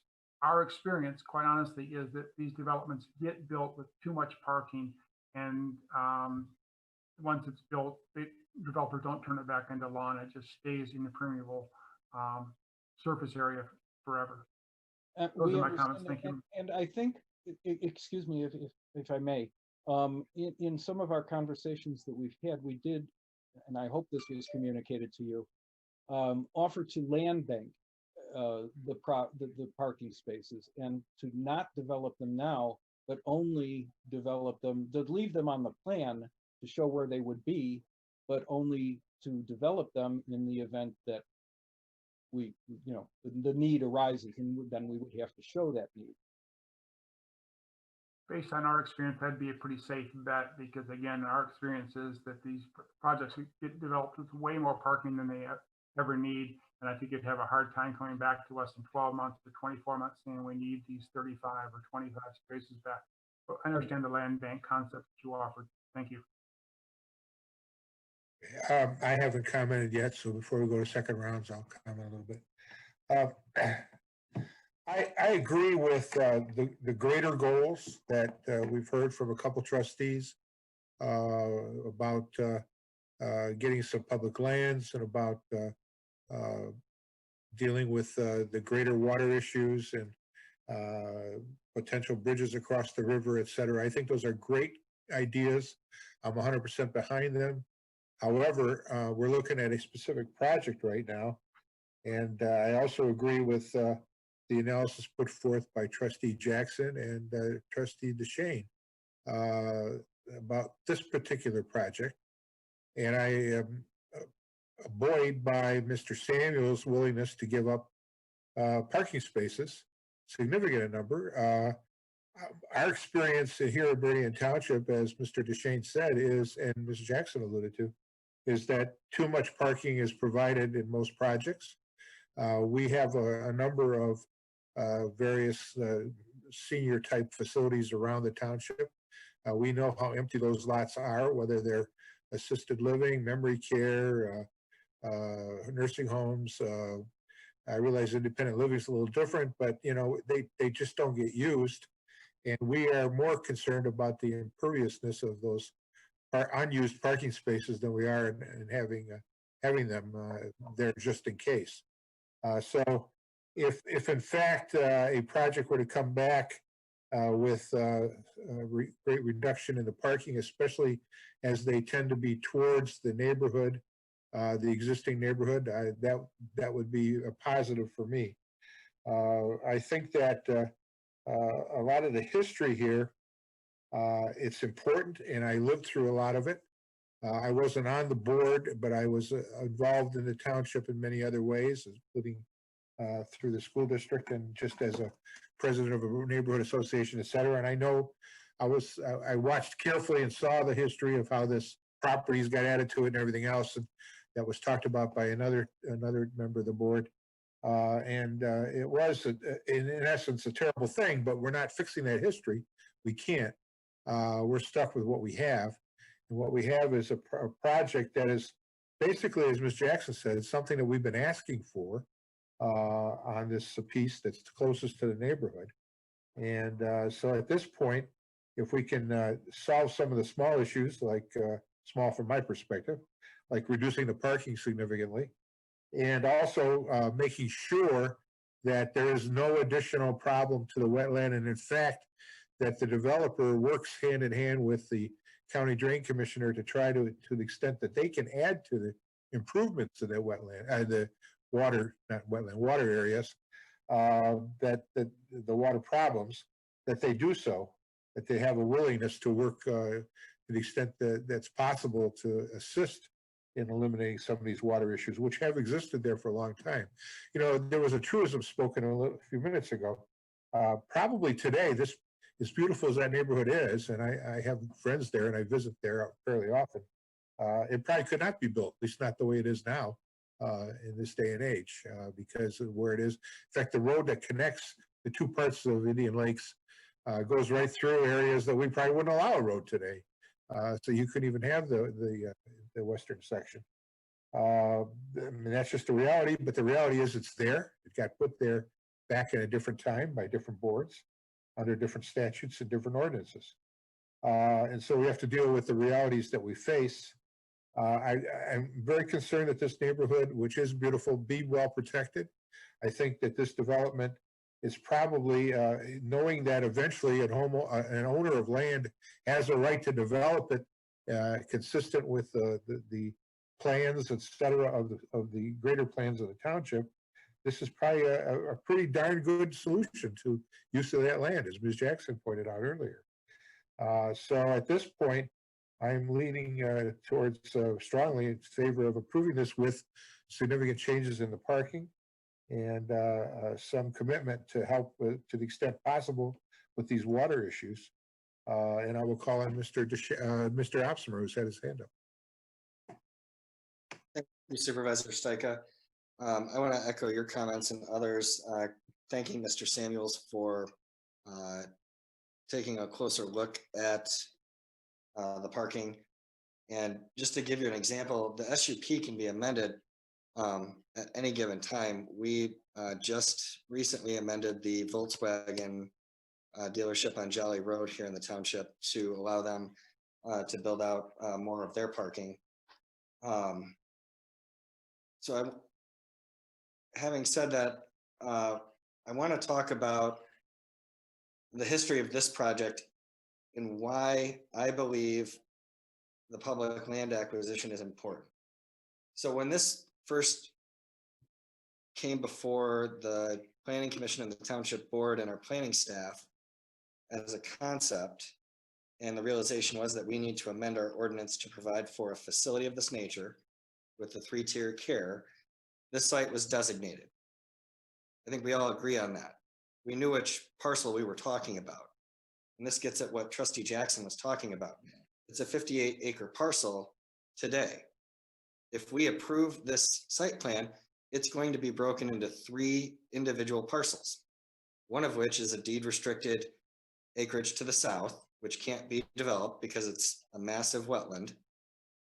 The middle section will be Andev's property, and then to the north there will be 16.52 acres that would be developed at some future date. And it's significant because if you look at, and it's not in our packet today, but if everybody wants to go back to their packet from August 6th, when this was first on our agenda, our master plan designates this parcel, the entire parcel, as single family residential. It's very similar to a different property, Central Park Estates, the single family residential neighborhood built off of Central Park, right by Newman, Home Depot, and Kohl's. In that, clearly our future land use map said that the future purpose should be to build a neighborhood very similar to Central Park Estates, Indian Lakes, Indian Hills, the other adjacent neighborhoods, and predominantly the neighborhoods that we have throughout the township. So when we drafted the ordinance, we said, well, basically we could allow Andev to bypass our rezoning. They wouldn't have to pursue a rezoning if we made it so that RAA could have 23 units per acre for a facility of this type. But what was never discussed and what nobody ever brought to my attention is that we would then, that they wouldn't consume the whole site. my full understanding was that they would consume this parcel. There was never any discussion at the staff level with the township manager or anybody that this would get broken up, because now what's going to happen is they're going to ask to rezone the northern 16.52 acres to professional and office. And at that point, we'll go, well, it's not consistent with the master plan, but it's next to professional and office, basically. It's next to a medical facility. That's what memory care is. There's RNs, there's technicians, there's doctors. It's a medical facility, just like Sparrow Hospital is a medical facility, or the medical facilities in the Ide Professional and Office building just down between Ide Parkway and Hannah Boulevard. So it'll make sense at that point. So it's kind of like, you know, they're breaking the parcel off and creating the opportunity to where we kind of just have to say yes at that point, but it wasn't like there was some master planning involved here with township staff and stuff. And I'm not, you know, saying anything about Andev. I don't know what the intention was. Clearly, they only need the 10 acres, 10.7 acres. But that was always my thought process and what I understood when we had the ordinance before us without any concept plan, to show that they were really only going to use 10 acres and break the rest into individual parcels. So, I mean, really what our master plan said, and it was just adopted in 2017, anybody prospectively looking at this parcel could have come and asked for it to be reclassified as a PUD, like the rest of the area to the west. But nobody proposed that in the community, property owners, or the board. So that's where I'm taken aback, but I'm not saying that I don't want the project. What I'm saying is that changes things. And so basically, by creating a 16.52 acre parcel to the north, knowing that at some point in the near future, probably they're going to come back and ask for a rezoning of it to professional and office for some kind of medical facility adjacent to this, that you've just created the domino effect of all of these remaining acres are going to be developed, when I thought Andev was going to develop a very small fraction of this parcel. That changes the fact, you know, my mindset, because basically all of the acreage are in play at this point, with the lone exception of the parcels that we previously discussed for student housing. So if we want there to ever be parkland or land preserve land over here, the time to have that discussion in terms of planning the community is now. And this board just dealt with the Bennett Road single family development with Mayberry Homes, and we were able to negotiate 25 acres of land preserve acquisition. The land preserve to the north of Lake Lansing, adjacent to the county park, Lake Lansing North, was negotiated through the exact same discussion we're having right now. Numerous other land preserve acquisitions have been done through the very process that we're having tonight, because we're looking at a holistic parcel and what's going to become of the community, because depending on what we do with the site plan, it sets a chain motion where the staff will automatically approve the lot splits, however they end up being proposed to them. But they're going to meet the frontages. The zoning's RAA. You don't even need much frontage. And as long as they meet the frontage requirements for the 3 parcels, the staff actually have to approve them. I spoke to Principal Planner Munzer specifically to ask what would happen. So with that being said, I'm curious if Manager Walsh has any interest in, because I don't think a public board meeting like this is really helping us get to where we would perhaps like to be as a community. And we have had success in mediation with Bennett Road and Creekwood Lane, Walnut Hills, and with the property off of Hewlett Road, the 5 homes at the back of near the preserve.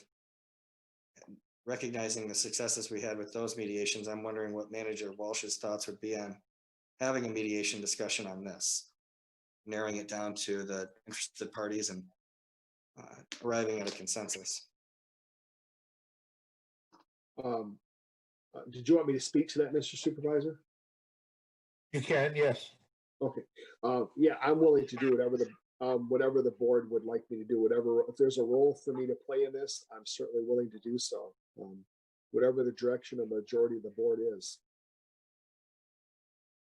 Just so I can understand, Mr. Optimer, you're suggesting that there be a discussion and negotiation, whatever we want to call it, that involves not just this project, but the additional 16 acres to the north, which is actually owned by the Ides, I understand.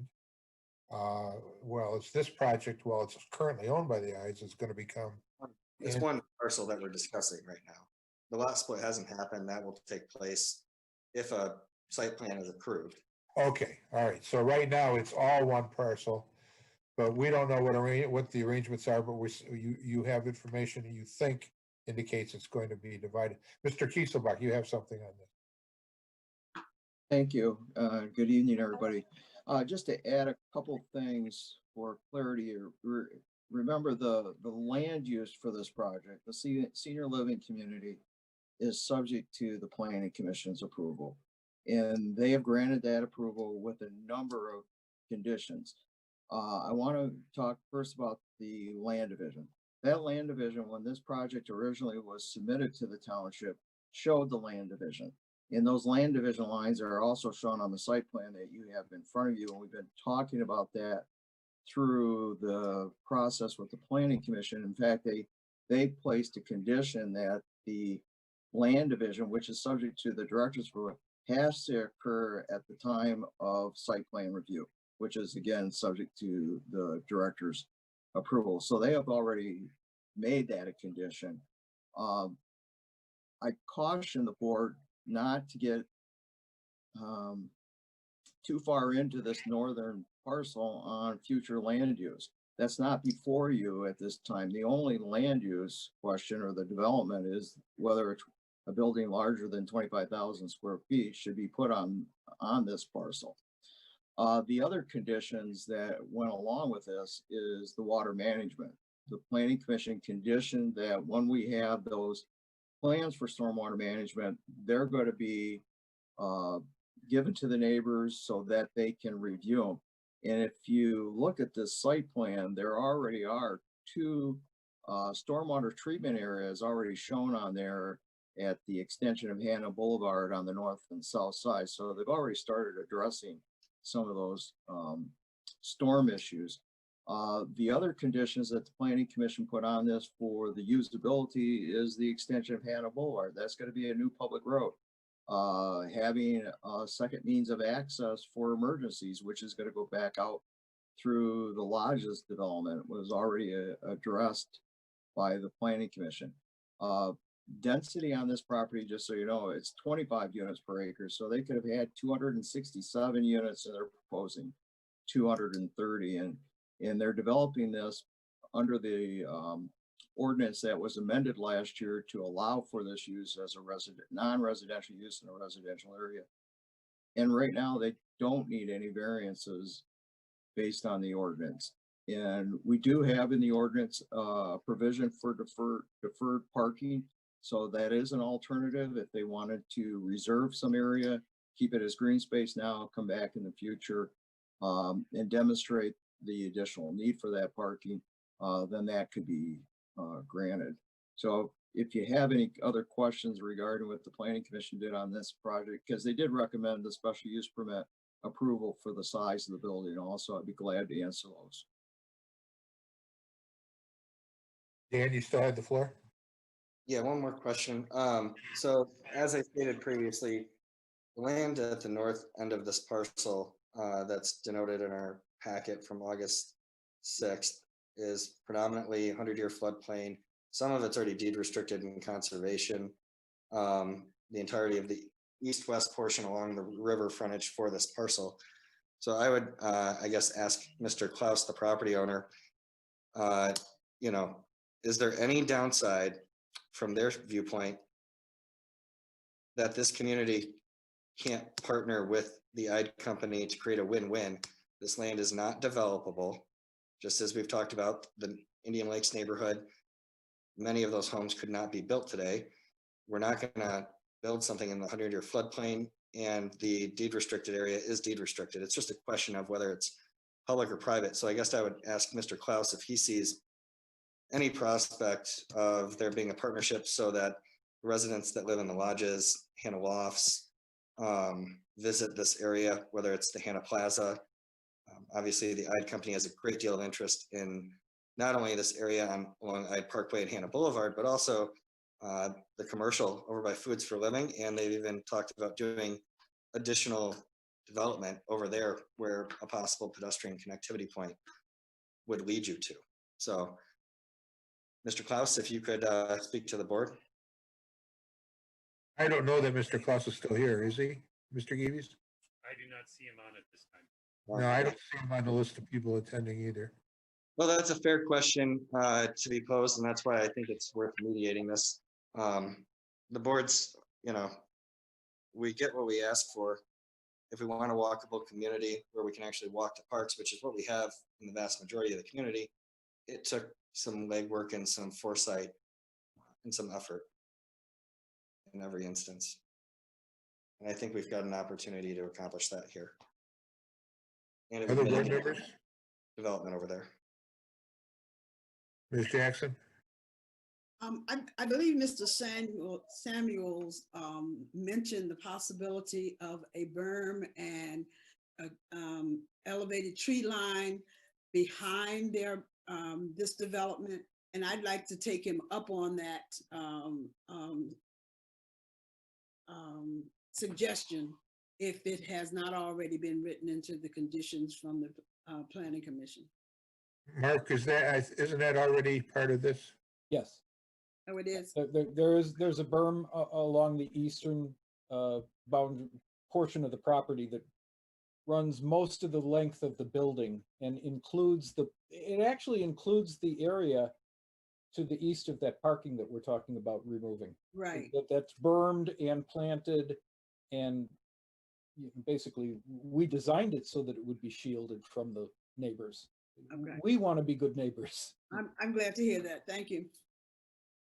Can I just add, sorry, Yes. just to add on the berm, the condition that the planning commission put on it gave the staff enough flexibility through site plan review to look at that as what is the best buffer for the neighbors. Is it a berm?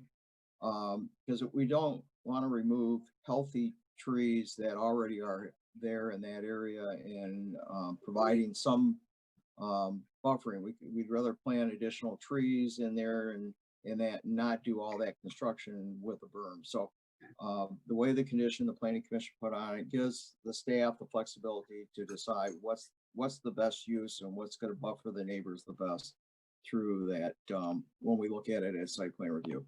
Okay. Thank you. Mr. Dreyfus? So I do like berms. Some people don't like berms. I think berms do help. I know there's some issues with berms and types of trees you can have because there's some issues with water runoff on berms. I remember having these conversations over the years. I do generally support evergreens and conifers, so you get year-round privacy support as well. And sometimes those do work on berms. Some can work well on berms. So the bigger picture I just want to comment on without having to rehash what was said previously was the phrase I wrote down when everybody else was talking was a holistic approach. It's looking at things from a bigger perspective rather than just being immersed into the knee-high in the weeds. You need to pull back and look at the big picture again.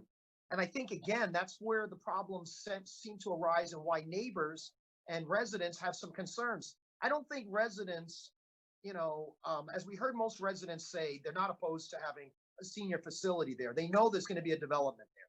That's the first thing. We know that. So no neighbors were saying zero development. Nobody said that. The second comment was, we're even okay with having the senior complex there. That's even okay. We just don't like the form it's particularly taking and the way it's playing out.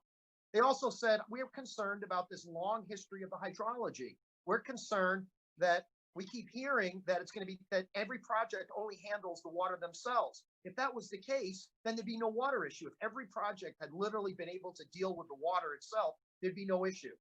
Thus, water does not follow parcel lines. Water does not follow an individual project plan. So even though we're being told we can only look at this project, that's not a holistic approach. water is not only in this 59-acre project proposal. The water issue is throughout this whole area near the river. And so once again, the concern I have is that we're not really addressing the issue. If we say that this plan that's being presented is going to address and not add any water, first of all, the other plan said the same thing, and there's a debate over whether it's true or not. And where are we going to hold any other developer accountable for the water issue? If each time we say it's only this project, but yet the water issue remains or gets worse, how do we ascribe responsibility, financial responsibility, remediation responsibility? Actually, it's very difficult to do that. The time to do it is when each proposal comes before us. So it is appropriate to look at the bigger picture and not just this property. And the same argument goes for why we have to look at the northern parcel. I understand when our development director tells us that we should focus only on the proposal at hand. Once again, sustainability in this type of project is not based on just these 59 acres. Sustainability means how we look at the big picture again. And we have the ability, as Trustee Opsimer said, to negotiate land use, not just for this project, but for the bigger picture. And that's why transfer of development rights says you don't just look at this parcel. You look at other parcels in conjunction with the parcel that we're evaluating. So again, transfer of development rights is a viable development tool that can be used. And what Trustee Opsimer presented was we can use leverage to be able to try to get some better understanding of how we want this entire project to be built out. And we have the ability to say, no, we don't think this is a good way to go because we're not addressing some of these key issues. I hear the fact that some of the trustees like the way it is, and in their view, this is the best of all worlds that we can get. That may be true, but that's what's been said of every other phase along the way here, including the MUPUD adjacent to all of this. Those are the same words that are pretty much used along the way. And I can assure you that some residents in our community do not feel that this is the best and the only way we can proceed with this. This happens to be usually the path of higher profit and lower risk. So when we lower the profit by lowering the size and scope of a development, that's usually not something that anybody, developer or the business, wants to go down that particular route. If we do anything to limit the amount of the development, that's usually considered pretty negative response. Anything we do that slightly increases the risk of the project is also something that's generally not acceptable. The problem is that risk and those problems get externalized to the neighborhood and to the community as a whole. That's for us to bring this matter back to the Planning Commission so that we can get more in-depth analysis, get a better understanding of this hydrology issue, because basically either people are correct and there's a problem, or people are incorrect and there's not really a problem. It doesn't seem like there's an in-between on this one. It seems like either the residents are right and there's an ongoing, long-standing problem here that has been made worse by development along the way, or there's not that case, and that it's not happening and the residents are mistaken somehow. It's either one or the other. And so that's why I think we need to get to the root, and that's a good pun. We need to get to the root of this issue. And one of the ways to do that is to send it to the Planning Commission and have maybe a mini task force to really just once and for all try to get into the task of what is going on with the hydrology in one area. The other thing to do is to look at the concept and explore transfer of development rights, have work with the developer. I have no problem with the township manager serving in a mediation role, but he needs to know exactly what the vision of the board is. Otherwise, we're really spinning our wheels if the township manager doesn't have a clear direction of what we want. He has no negotiating stance. He's going in there just listening to two sides and trying to figure out to make something work when the board needs to be setting some real example of direction and vision. And when we only get development projects coming to us, the vision comes from us using our future land use map. That's the only place we get a vision from. We really don't have a vision and anything beyond that. So as Trustee Opsimer pointed out, there already is a vision for this land. It was single family, low density housing. That was the plan. And we're giving up on that plan.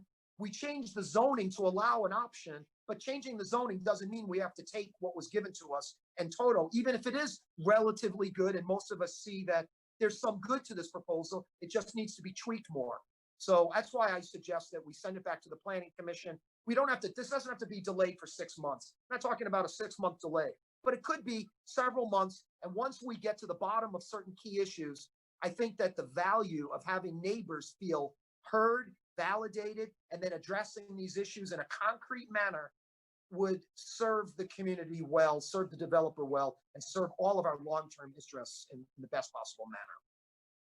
Ms. Wazinski?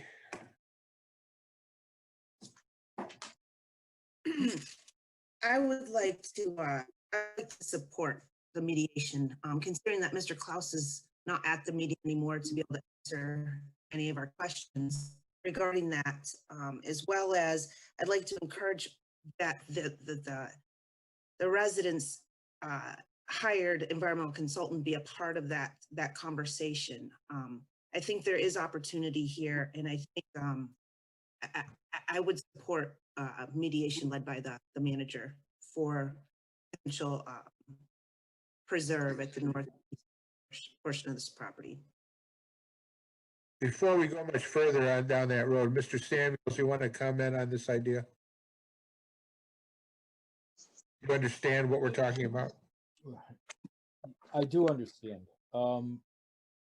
I firmly believe that what we're proposing for the site that we have petitioned is the highest and best use for the property. Now, how that impacts or what the board does or doesn't do with the other two pieces of property will affect us, certainly, but we don't want to, how can I put this? We can't sit and wait for 6 months, if that's the question. No. If this is going to go back to the plan commission and get on their agenda and then. No, that's not what I asked you. I asked you about the idea of the manager mediating, and that would be more like 2 weeks rather than 6 months. If the manager, if the Ides are willing to sit down with the manager, absolutely. Yeah, the problem is we don't have anybody here right now from the Ides, so that, but at least you're, at least. Is something we can deal with. 6 months, no. Mr. DeShane, you had your hand up. Thank you. I too support the idea of this, of us attempting to mediate this with the Ides. I don't support it going back to the planning commission. I think we can bring the parties together in the next 2 weeks. We can continue this process. We're obviously not going to vote on this tonight anyway. We've got more questions to be answered, but Mr. Samuels was right. This is it's a separate decision, but Mr. Opsimer is right as well, in that we do need to look at this in totality. So there's no harm in starting that mediation, if you will. I think mediation is a bit too formal of a word. I would just think a open discussion with the Ides and Mr. Walsh could be productive. Again, I think we made some real progress tonight. I appreciate the concession on parking that the developer has made. I appreciate the input from the residents on their concerns.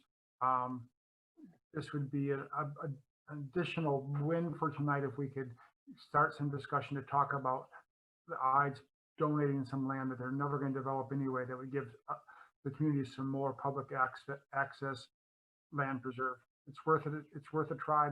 Mr. Walsh has been very successful in the past. I just don't want us to prejudge what's going to come from it, because the Ides aren't here to speak for themselves, but it's worth opening that door, opening that discussion. So I support mediation. Ms. Jackson, I haven't heard from you on this yet. Yes, I would love to see a discussion between the township and the Ide Company on the possibility of them donating property to our land preservation or park system.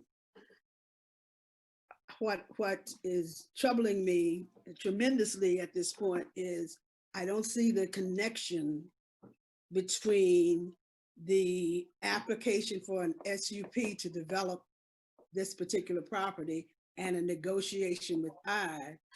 In this context, I don't see the nexus. I don't understand what's going on. Excuse me. And another thing, twice tonight I've heard the board's actions being referred to as a rezoning of this parcel of land, and we did not have a rezoning. What we did was, this land is still zoned RAA, and what we did was created a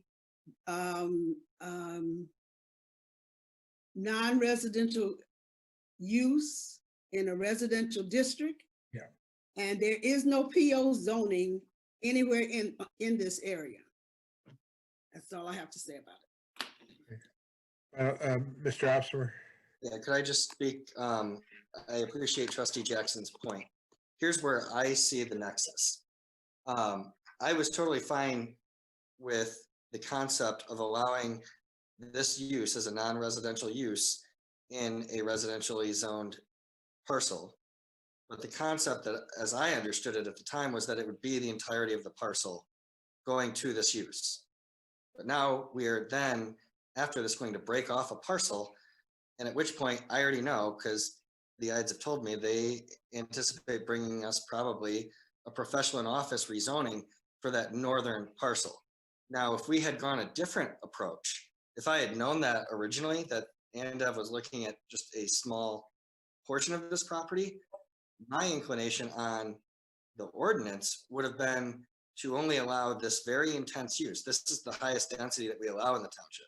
We're not even challenging that. We're fine with the density, it appears, because no one's raised a concern about it, but it is the highest density we allow. And we're allowing it in the same category as like a dentist office can go into a neighborhood as a non-residential use.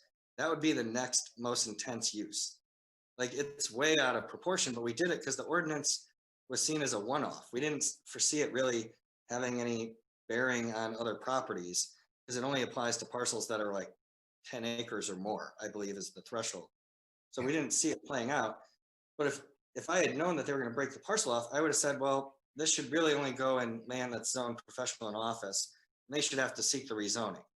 I feel like the way that that happened, I was at least deceived on why we were doing that. It wasn't a one-off, because now there's going to be a parcel to the north that's still designated as single-family residential on the future land use map, but inevitably we're going to get a professional and office rezoning, and I'm probably inclined to support that if this project's built, because basically there's professional and office use next to it, even though the ordinance designates this as a non-residential use in a residential category, but it's unlike any of the other ones, like a daycare, a foster care, a dentist office.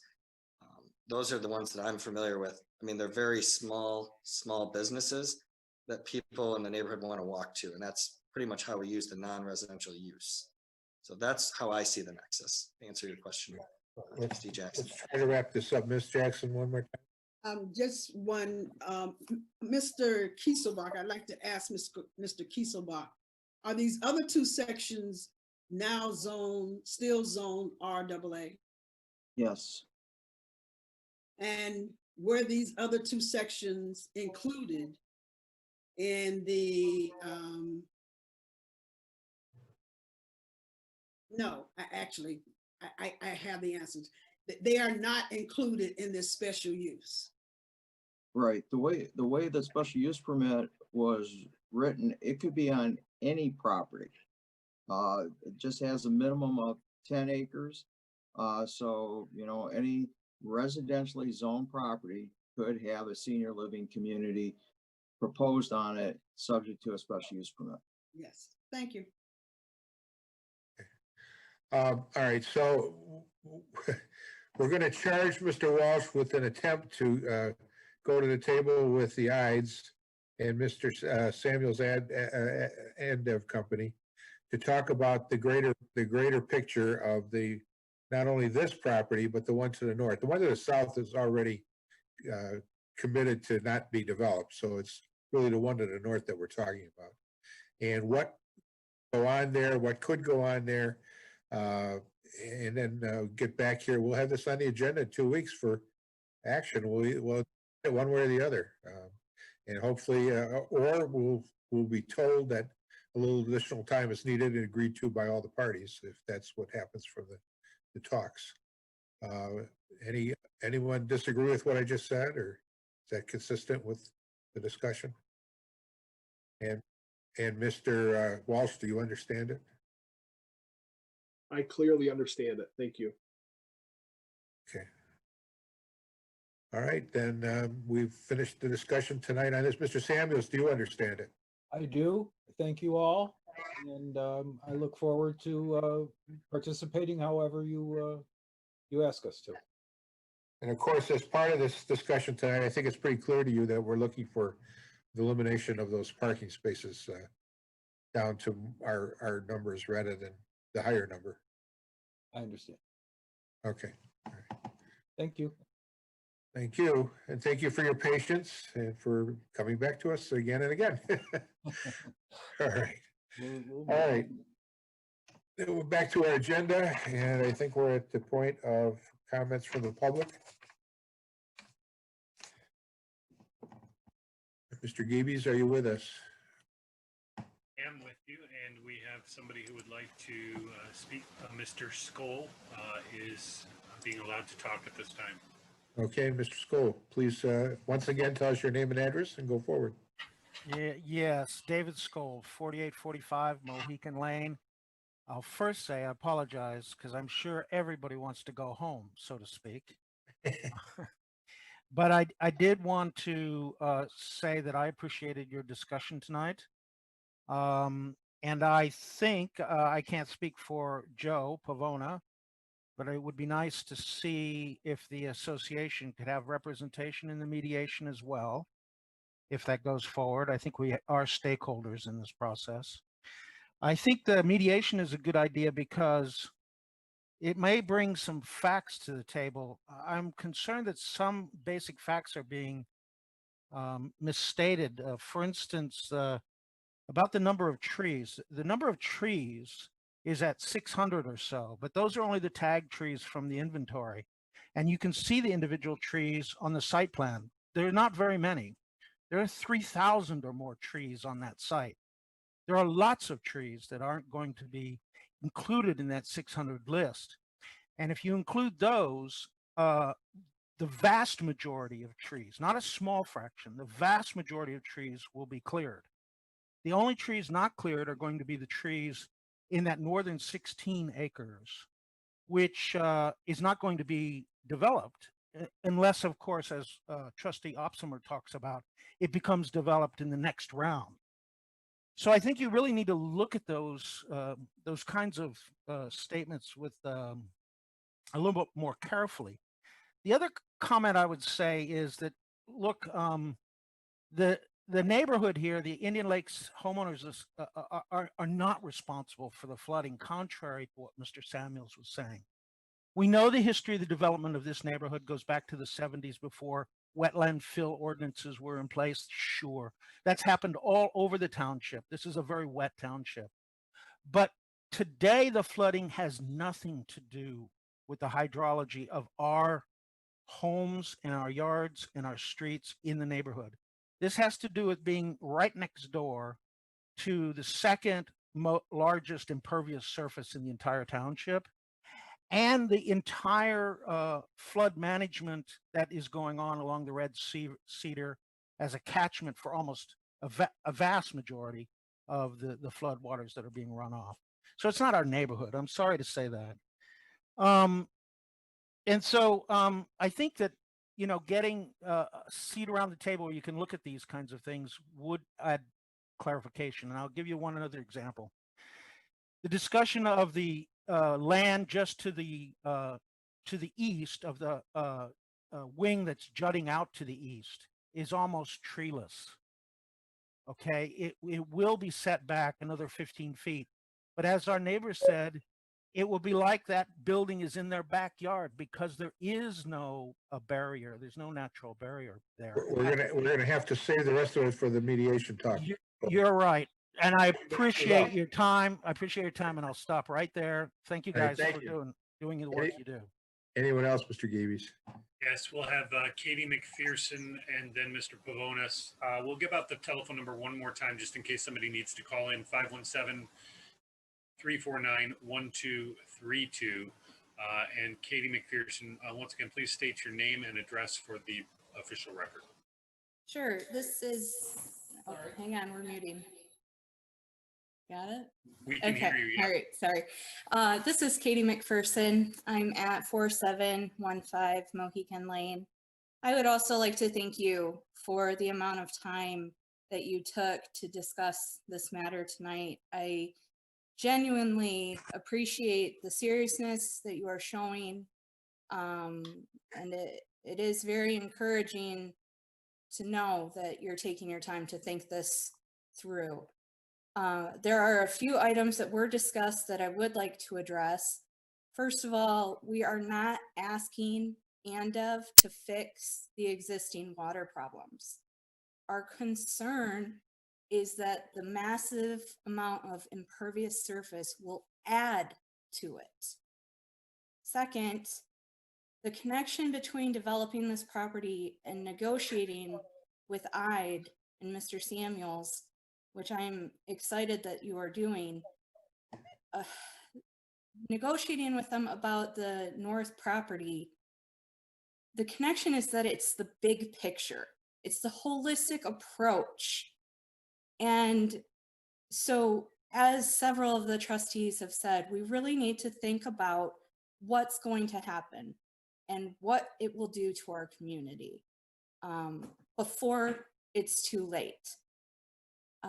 That's really all I have to say, other than to thank you again for taking your time and the genuine thought that you are putting into this matter. Thank you. And you said, Mr. Gabies, is there somebody else? Yes, so we're going to let a caller speak at this time. Please state your name and address for the record. Hi, my name is Jane Sissel. I live at 4777 Mohican Lane. I also want to echo Mr. Skoll's comments that I think it would be great if the neighborhood association could be at the table as these discussions take place.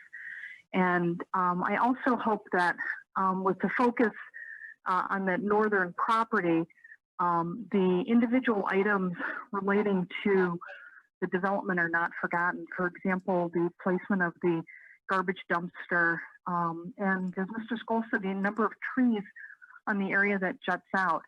I hope that those are not forgotten as the bigger picture is evaluated. And thank you very much. Could you restate your name, please? We didn't quite get it the first time. She's already hung up, but that was, I will get the name for you. All right, thank you. Is there anyone else? There are a couple more. We have Katie McPherson is currently, I've asked her to unmute, but is next, and then followed by Joe. Did we have? Yep, I already went. We had Katie McPherson already. I'm sorry, I've got too many things happening. You got Joe Pavona, I believe, is next. Joe Pavona is ready to go, yeah. Okay, Joe? Oh, he disappeared from my screen. He's back. He's muted. Joe?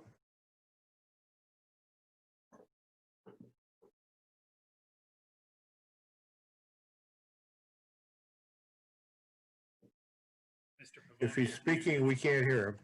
Yeah, showing your connection is muted, sir. What there you is go. going on? Are we, am I unmuted now? Yes, you are. You want to get started? Okay, thank you. I'll Name just and address quickly. Yes, just a couple of brief comments. Obviously, the thank you to all of you for your patience. Patience is a virtue, and we certainly appreciate that. Secondly, I do want to reinforce Mark Kieselbach's comment in terms of the berm. It's never been expected that the berm would be a fait accompli. The issue with the berm is that it's a possibility based on, I think, what the hydrology studies reveal is in the best interest of our properties. If, for example, that isn't in the best interest, we did want to have the flexibility, I think, to go to other barrier options. Next, I do want to just mention the mediation. Certainly think we would like to be a part of that. I think, as many of you know, I've spent the last several days trying to make sure that the trustees understood what our homeowners association's position was on some of these various issues. And I think the best way to avoid that confusion would be to be part of the mediation team, so that when it does come back to the board, there will be some understanding and clarity in terms of where the parties stand. And I think finally, I do want to be clear that this very well may be a good project for this space. I don't think we've ever taken exception to that, but I think how it's designed for the space is really one of the key components that we're raising questions on. And so with that, I'll just thank you all again for your tremendous patience this evening, and we'll look forward to working together further. Thank you. Anyone else, Mr. Geaves? I believe we've already heard from Ms. McPherson, so that is all the hands I have at this time. Okay, thank you. All right, then we're ready to move on to other matters from the board and board member comments. Ms. Wazinski, you're muted. I'll be very brief. I just wanted to mention that Trustee Jackson, Manager Walsh, and our new HR director did have a discussion to further the momentum of our diversity, equity, and inclusion task force. So I just want to let everybody know that those conversations are happening, and we're beginning to make some solid plans. Very good. Anyone else? Ms. Jackson? Yes, I'd just like to encourage anyone who's still listening to us to remember that you still have time to fill out your census form. And I would urge everyone under hearing me to do so if you haven't already. All right, then I think we're ready for an adjournment motion. Mr. Walsh, you have a comment. Thank you. So as far as the facilitation process, we'll get that going tomorrow, and it will include all sides. It will include the neighborhood, it will include the IDES, it includes ANDEV, and it'll include staff. And so we'll get that going immediately. And I will, of course, keep you posted as we have with the many other facilitations that have taken place in the township. Thank you very much. Thank you. Thank you for all your service. Thank you to everybody for all your patience and good behavior during this meeting. I appreciate it. With that, we need a motion to adjourn. I will move to adjourn. Support. Move to support. All those in favor, just raise your hand. Okay, we got all the hands. We're ready to go. Thank you. Good night. Good night.